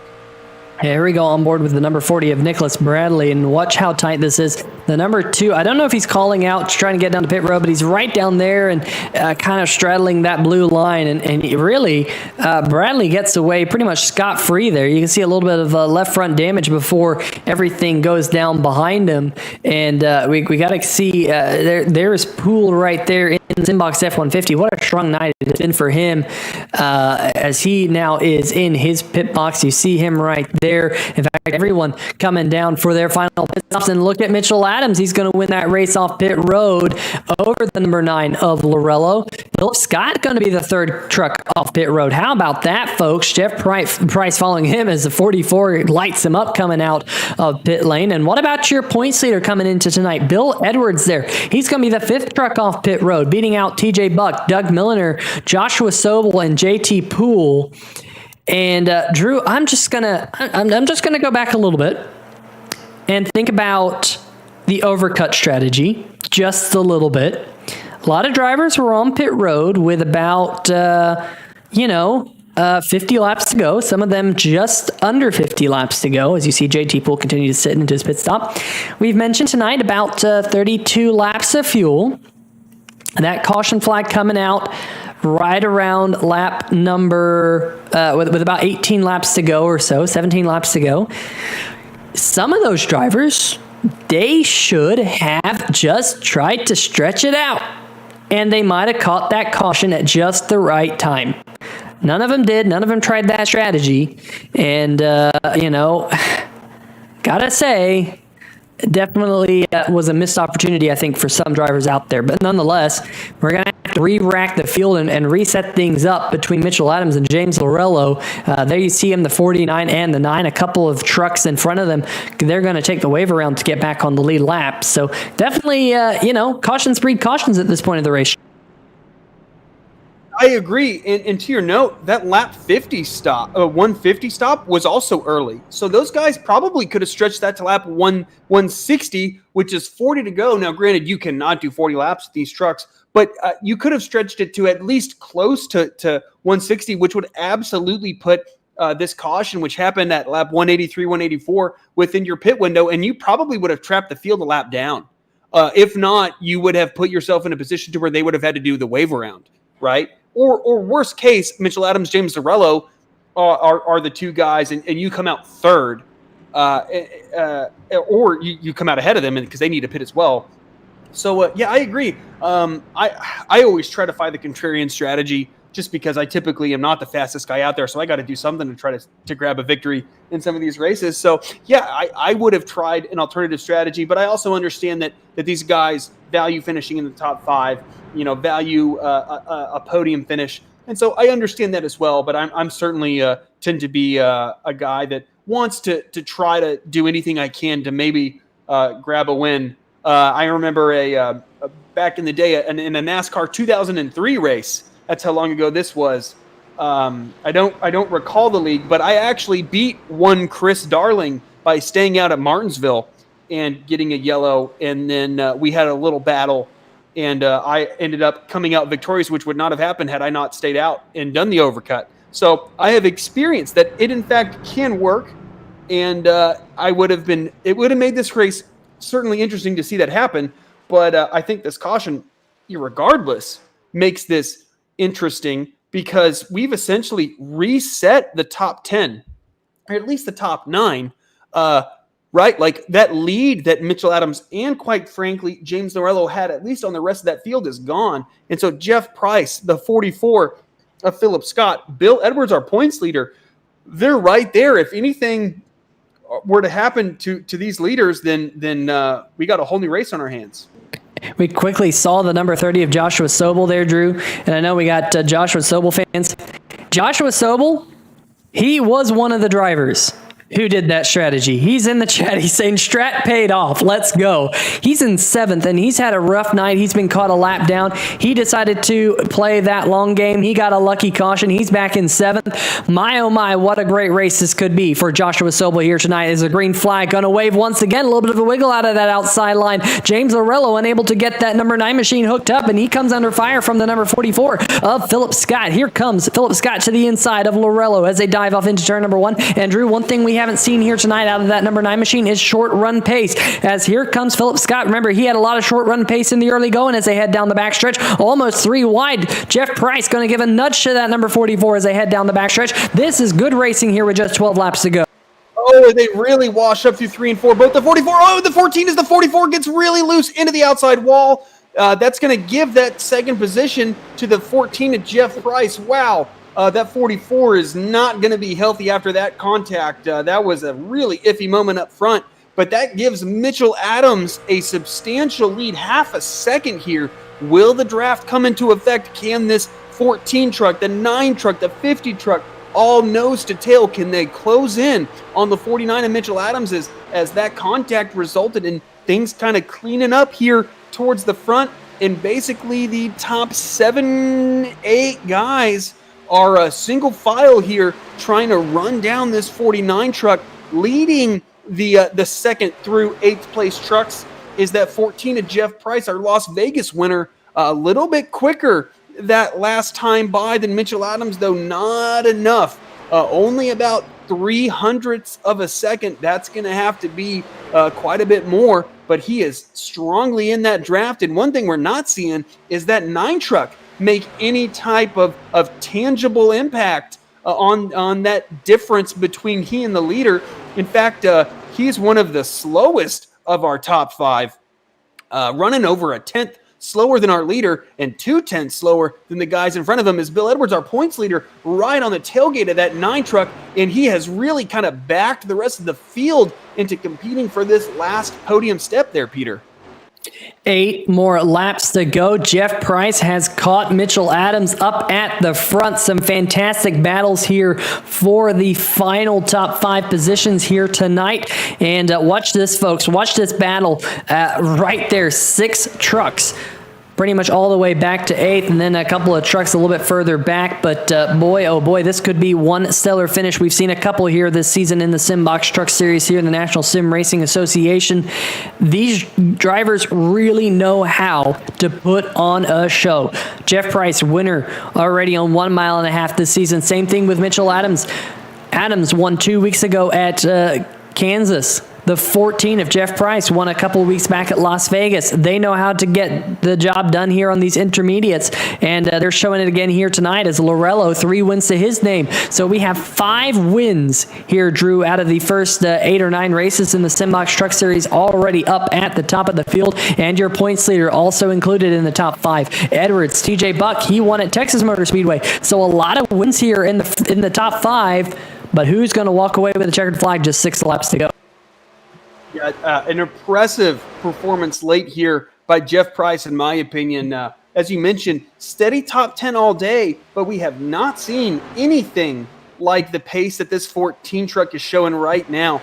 He has given Mitchell Adams a run for his money. Unfortunately, unlike the guy that I think has had the quickest average pace, that 3rd place truck of James Lorello, who has his hands full just hanging on to that position. But can Jeff Price close this 0.2 of a second gap between he and last year's champion in that 49 truck, Mitchell Adams? Mitchell Adams looks pretty steady, pretty in control. He has been so good here on this short run, as now we are looking at our 4th place truck of Bill Edwards. 3rd and 4th rather have kind of separated themselves just enough from 5th, 6th, and 7th to really kind of enable Bill Edwards to maybe push a little bit harder without fear that a guy's going to kind of hang him out behind him and take advantage of him trying to explore different grooves to get by this 9 of James Lorello. Back out front, Jeff Price not able to make any more inroads on that 49 truck. The 14 staying pretty steady, just over 2/10 behind the 49, but if that 49 slips up whatsoever with only 3 laps to go here this time by, that 14 will easily be able to pounce on that 49 truck. Yeah, getting very, very tight up at the front also for that third position between Lorello and Edwards. Remember, those are 2 teammates. Edwards leading the points. Lorello, he's been slowly clawing his way back up the points. Behind them, there's the 15 of Dudley and the 6 of Milliner. They're locked in that battle for the final top 5 spot as the 6 of Milliner gets down there below the apron. Just 2 more laps to go this time by. What can Jeff Price do? Has he been saving anything in that Chevy Silverado for Mitchell Adams here in the final 2 laps? Just 3 miles left in the World 300 here tonight. The National Sim Racing Association Simbox Truck Series coming out of turn number 2. Still looks like Mitchell Adams holding on to a healthy lead, zigzagging down the backstretch, trying to break that draft. Yeah, that 14 sends it into turn 3. I saw this from him last time by. He had to get way out of the throttle there. That's gonna give Mitchell Adams a pretty comfortable lead. But that 14 had been driving so hard. We saw it through 3 and 4, him trying to close in on Mitchell Adams. But I do fear that mistake coming out of turn 4, just running a little bit wide, carrying a little bit too much apex speed, will cost that 14 truck a shot at winning this race, as Mitchell Adams now with a several tenth of a second lead there over that 14 truck coming through 3 and 4. Now at the exit of 4 for the second time this year, last year's champion Mitchell Adams wins a race here at Charlotte Motor Speedway. And something must have happened back there to the 15 of Robert Dudley. Not sure if he's out of fuel, but he's going to get gobbled up. He falls all the way down to the 9th position there on the final lap. How about that? That elevates Joshua Sobel and TJ Buck up to 5th and 6th. We'll go back and see exactly if we can see what happened to Robert Dudley there. Doesn't look like he's all too happy. This was coming down the back stretch. Look at this. TJ Buck, the 15 of Robert Dudley. Look at Joshua Sobel in the mix there. This was the battle for the 5th spot. Oh, contact between Milliner and Dudley, and that's what put Dudley into the wall. That elevated TJ Buck and Joshua Sobel into that battle for 5th, and TJ Buck just able to hold on to that spot. And looks like Lorello was able to get around the 50 of Edwards there right on the final lap as well. We'll go back and see how that all went down. In fact, it looks like it might have happened with 2 laps to go or so. So Lorello leaving it just a little bit too little too late here, Drew, because he definitely... Actually, no, excuse me. He was in front of Bill Edwards. I do apologize. Right there. But I got to say, for Mitchell Adams, another win as he burns it down here on the front straightaway. 2 wins in 3 weeks. I got to say, that's pretty darn good there for your reigning series champion. Yeah, it's a heck of a performance. We saw so much short run pace out of that 49 truck that was able to... Mitchell Adams also able to balance that with fairly good long run pace, right? We saw extremes with the 48 truck only having short run pace, with the 9 truck only having long run pace, but this 49 was so good at having both really good short run pace and also being able to maintain a respectable pace in the long run. And I think that's what won him the race tonight. In addition, his entry and exits onto pit road got him in front of James Lorello to the point where on this restart, I think if James Lorello controls this restart, he probably wins this race. Mitchell Adams controls it, and he goes to victory lane and does a heck of a job holding off that 14 of Jeff Price, who you cannot say that the 14 didn't want it enough and wasn't driving hard enough. He was all over Mitchell Adams there at the end, and Mitchell Adams maintained his composure and is able to bring home his second win of the season. Yeah, absolutely. That is for darn sure. Let's see if we can dial up some post-race interviews for you folks here tonight. In fact, first person I want to talk to is actually a man who stayed out a little bit late there. Comes home with a 6th place finish. Joshua Sobel, Peter Short here in the 3 Wide TV booth. You got a copy? Oh, yeah. Hey, man, you know what? I'm up here in the booth saying, some of these drivers here, they got to try staying out. They got to do something different. Well, hey, you were a lap down. You did something different. You stretched out those long runs, those long green flag runs right there, and you got that lucky caution, and you walked away with a 6th place finish. I mean, with about, 30, 40 laps to go, man, you look sunk. But fantastic bounce back tonight. Tell us about it. Oh man, the strategy absolutely paid off. That was like the biggest thing. I'm like the last little laps there with TJ Buck and all of them was intense. I was not expecting to be back up there after all that, but I was literally talking to the team and I was like, I need a caution right now. And as soon as I said that, caution comes out and I was like, yes, the strategy pays off. Me being down a lap the whole race is finally going to come down to this, and I knew I could get it done. And I'm just glad I could leave with a top 10, honestly. Yeah, a big bounce back. Of course, you weren't in the race, I believe, last week due to some connection issues prior to the race. But Joshua, before we let you go, you got any shout-outs for us here on 3YT? Absolutely. Stay tuned. Sports Jimbo's watching the race right now. Proud of what we've done together, and I'm looking forward to the rest of the race. My dad, unfortunately, not here for this one. He's out the next couple of races, but I just got to keep trucking. So I love it. Y'all are doing a great job up there in the booth as well too, and appreciate you. All right, well, folks, definitely very impressive with a bounce back race here tonight. Joshua Sobel in the number 30 machine. We'll let him get back to it. But Drew, I think it's time that we go down to the first of our podium finishers, James Lorello there, Drew.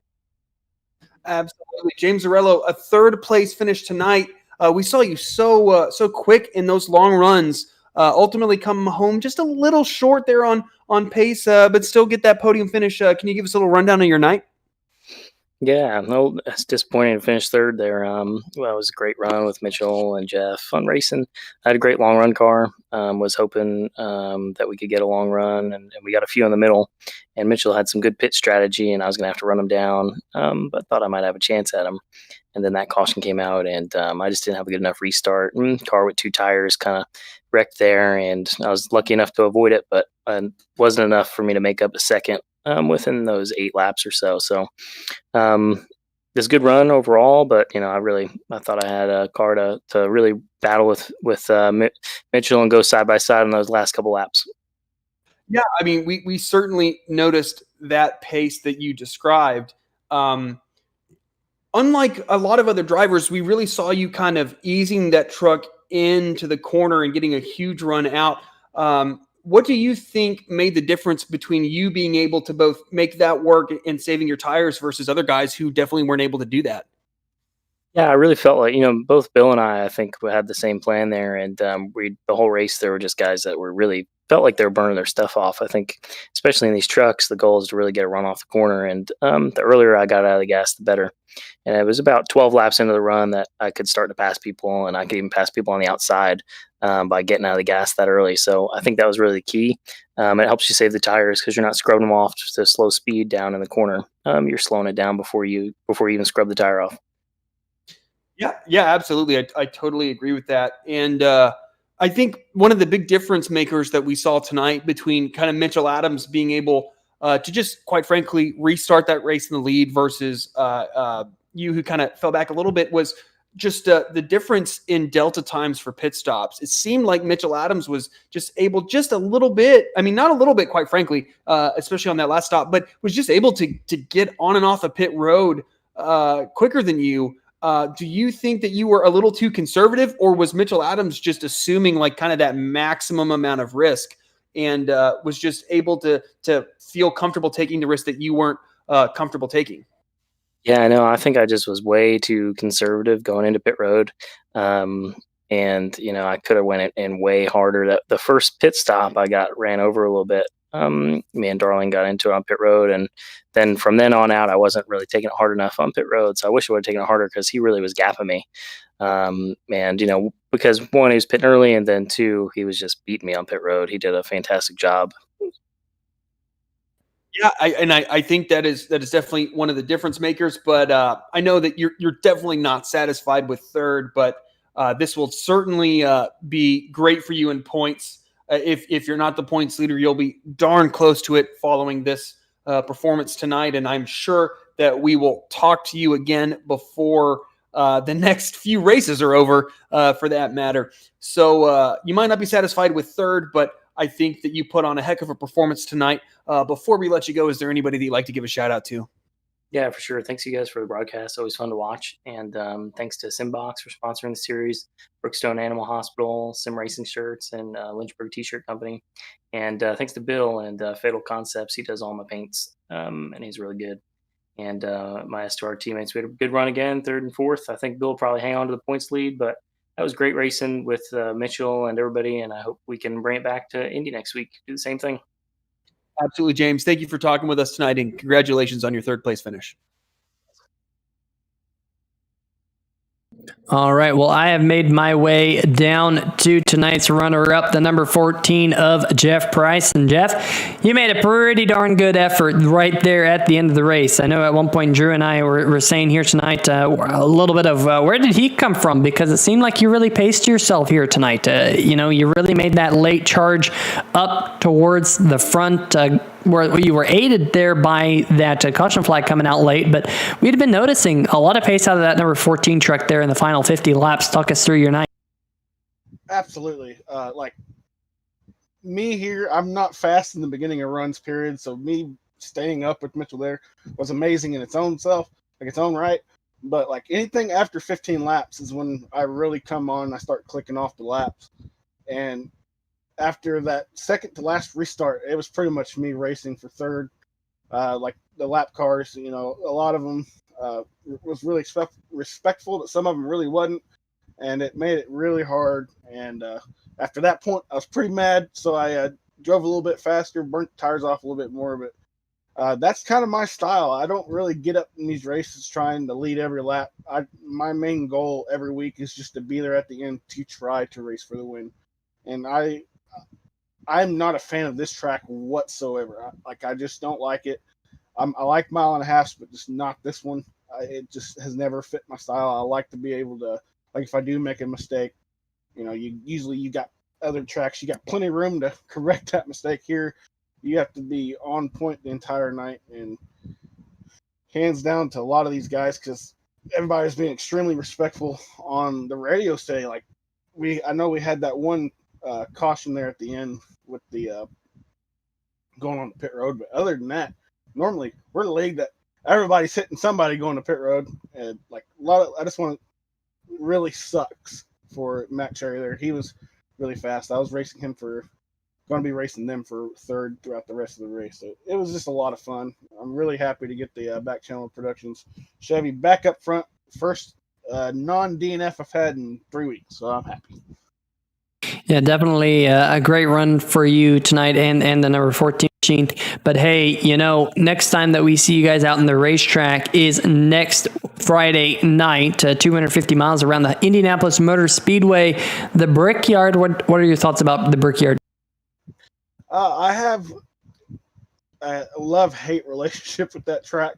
I never seem to really start off good there, so hopefully I can get there and just start decently and be there at the end. Like, love that place, but with these trucks, it's all about momentum, and you tend to, like, if you're not precise, I guarantee if Mitchell's there next week, he's one of the most precise guys we got.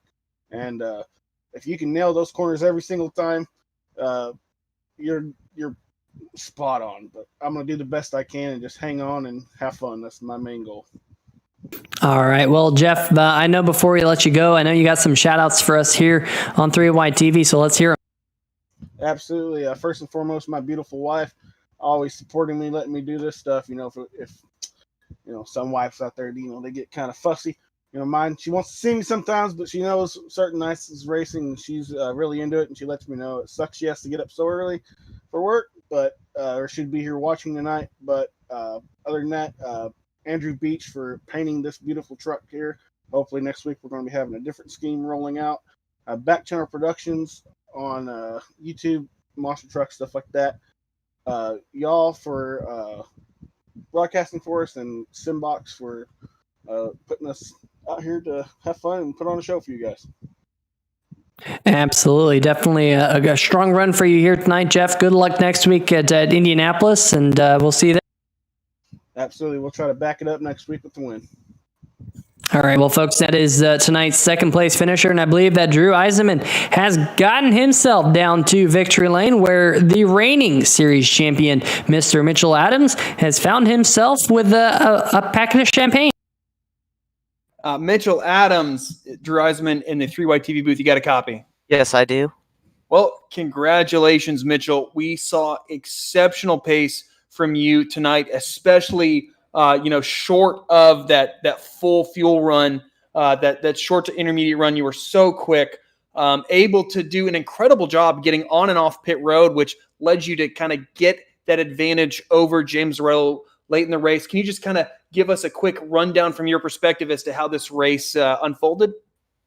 Yeah, we had a really kind of back and forth race. We were racing with James and Matt Cherry and JT Poole and a few other guys up there throughout the whole thing. I felt like it was really between me and James there once that last caution came out, and I'd been better on the short run most of the night, and then he killed me on the long run. So I knew that I needed to get in front of him kind of shorter, and that's why I'd been trying to short pit for most of the night by a lap or two, and ended up working out there at the end. I thought when we'd gotten out there right before that last caution, I thought we'd had it because we'd gotten out to like a 3-second lead in the pit cycle, but had it restarted, and we managed to hold off the lead there at a lot of short run pace, and it showed there at the end. Yeah, absolutely. We saw that advantage really come into play when you were getting on and off pit road. Do you feel like we heard from James Lorello that he felt like he was too conservative? How aggressive did you feel like you were being on and off pit road, and were you surprised at the advantage that you were able to gain over James? I really attack pit road. That's part of my style, is I really like to try and gain time there, and that's something I've done well in this series. In my time here, is I've really been able to gain time in and out of pit road, and I think I was able to get in really hard tonight. I kind of found a way to do that, and so that really, I think, benefited me within the pit cycles. I gained a lot of time back. Yeah, we absolutely saw that you went from about a second deficit to a 3-second lead on that last round of green flag pit stops. But you have that nice, comfortable lead around 3 seconds, maybe just under, and then that last caution comes out. What's running through your mind at that point? We'd been just talking over the radio, me and some of my teammates at Revolution Motorsports, about how some of them needed a caution, but the last thing I needed there was a caution. And right as I'd said that, the caution came out, and I got really worried because I knew it wasn't going to be a short run. I knew it was going to be a medium length run, so I knew I was going to have to get out and hold off because the draft was really big tonight up front. So if you got behind somebody, you could really come right back up to them. And so I knew that was going to be a challenge, but drove it as hard as I had all night. I felt like I really got the truck to stick there in the closing laps, and just kind of found something there right when we needed it. You certainly did. I don't know if you're aware of this stat, but I certainly am. This is your 5th start tonight in the 2020-2021 Simbox Truck Series. You have 5 top 5s and 2 victories in those 5 starts. What makes you so good in these trucks? I've got a feel for them. I mean, I just love these things, and I didn't race them a whole lot before I came into the NSRA, but as soon as we kind of got into racing them last season, I really just kind of picked up a feel, and there's something about them I just really enjoy racing, and I've just gotten better at them because this is what I drive most of the time now, because I don't do much else other than this league right now because I'm really busy outside the sim. But I've just really enjoyed the cars and the trucks, and there's just, that does a lot for you behind the wheel. Absolutely. You tend to excel at things that you enjoy doing. Speaking of, next week, Brickyard. Do you enjoy that track? I know from my perspective, it is absolutely one of my personal favorite ovals to run, but it's usually a love-hate relationship. What's your mindset going in to kind of the birthplace of American racing?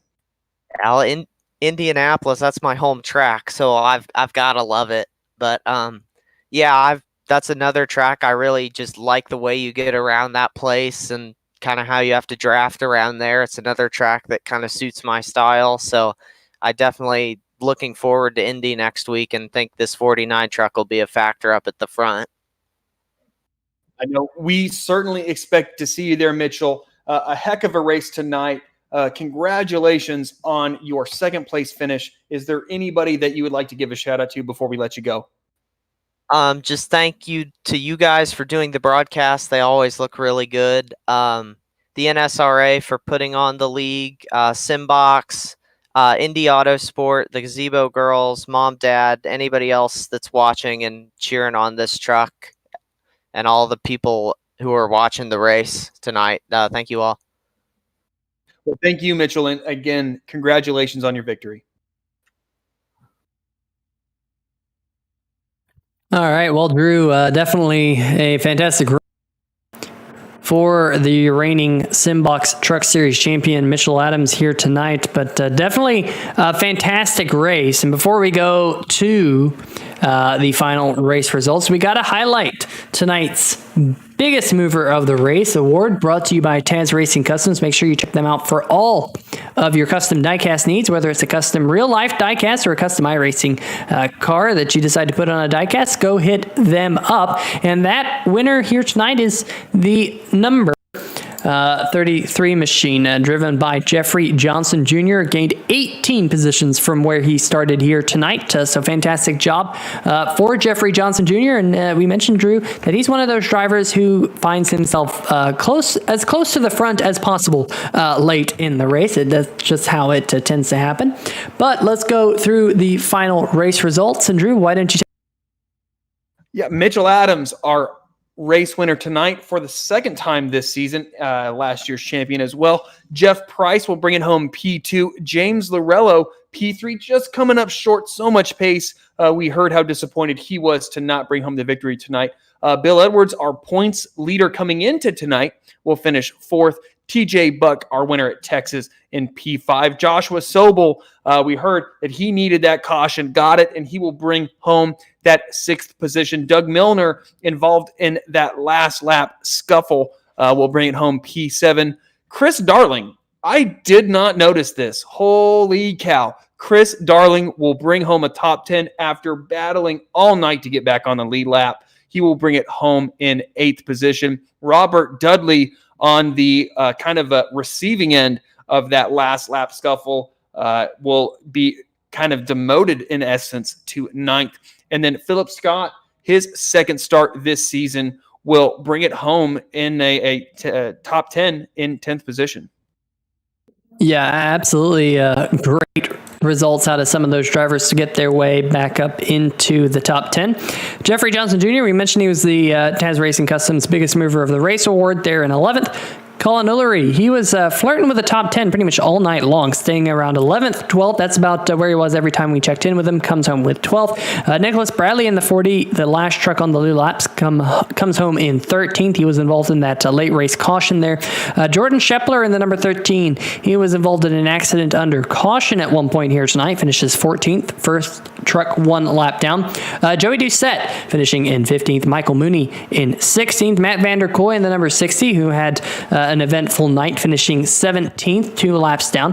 And then Aaron Mack, Brian Bradley, JT Poole, those trucks having quite a bit of troubles throughout the race here tonight. Aaron Mack and Bradley both struggling throughout the middle portion of the race. And of course, JT Poole, one of those trucks who was running there inside the top 5, running in the 4th position when disaster struck there with about 15 laps to go. He finishes in 20th there.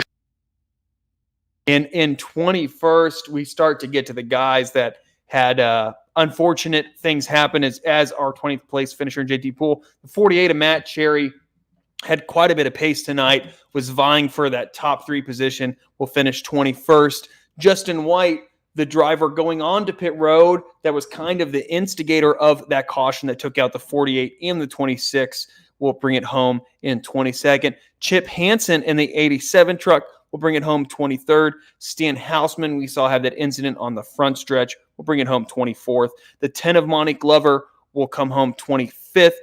Zach Hallen, that 37 truck, will finish 26th. Paul Bilson, we saw have that very early wreck, unfortunately, 130 laps down, bringing it home P27. Ben Mashburn blowing up under caution in an unfortunate kind of circumstances for him in 28th. And then the 014 of GJ Boydell, involved in that single car wreck, will finish P29. So, folks, that's going to do it here for tonight's the longest race of the season. That's right. 300 miles around the Charlotte Motor Speedway have come to their conclusions here for tonight's World 300, brought to you by Dirty Gloves Landscaping. Make sure you check in with us next week. It'll be 250 miles, 100 laps around the Brickyard. And, Drew, I'm very much looking forward to that one as well. It's one of my favorite ovals to go to. And, what are you expecting to see it in? I expect the guys that are just able to consistently hit their marks and just be perfect every corner. It's so different from a lot of these ovals that we run. It's not kind of 1 and 2. It is 1 then 2. You have to be perfect in 4 separate corners every lap, and the guy that's able to do that, the most efficiently, effectively, and consistently is going to be the guy that brings home the victory at one of the most hallowed grounds in all of motorsport. Absolutely. Should be a good one. Same time, same place, right here on 3Y TV. More Simbox Truck Series action for you on October 30th, right there at 9 o'clock Eastern. But for myself, Peter Short, and Drew Eisenman, we got to give a huge shout out to our friends over at Sim TV for the camera angles that we brought you here tonight and every week here in the Simbox Truck Series, as well as all of our other 3Y TV productions. Make sure you like and subscribe to the channel. If you like the video, you can not only help out the channel, but you also help out the Simbox Truck Series by increasing its exposure to YouTube. But we'll see you guys next week. It's going to be a fun one at the Brickyard. See ya!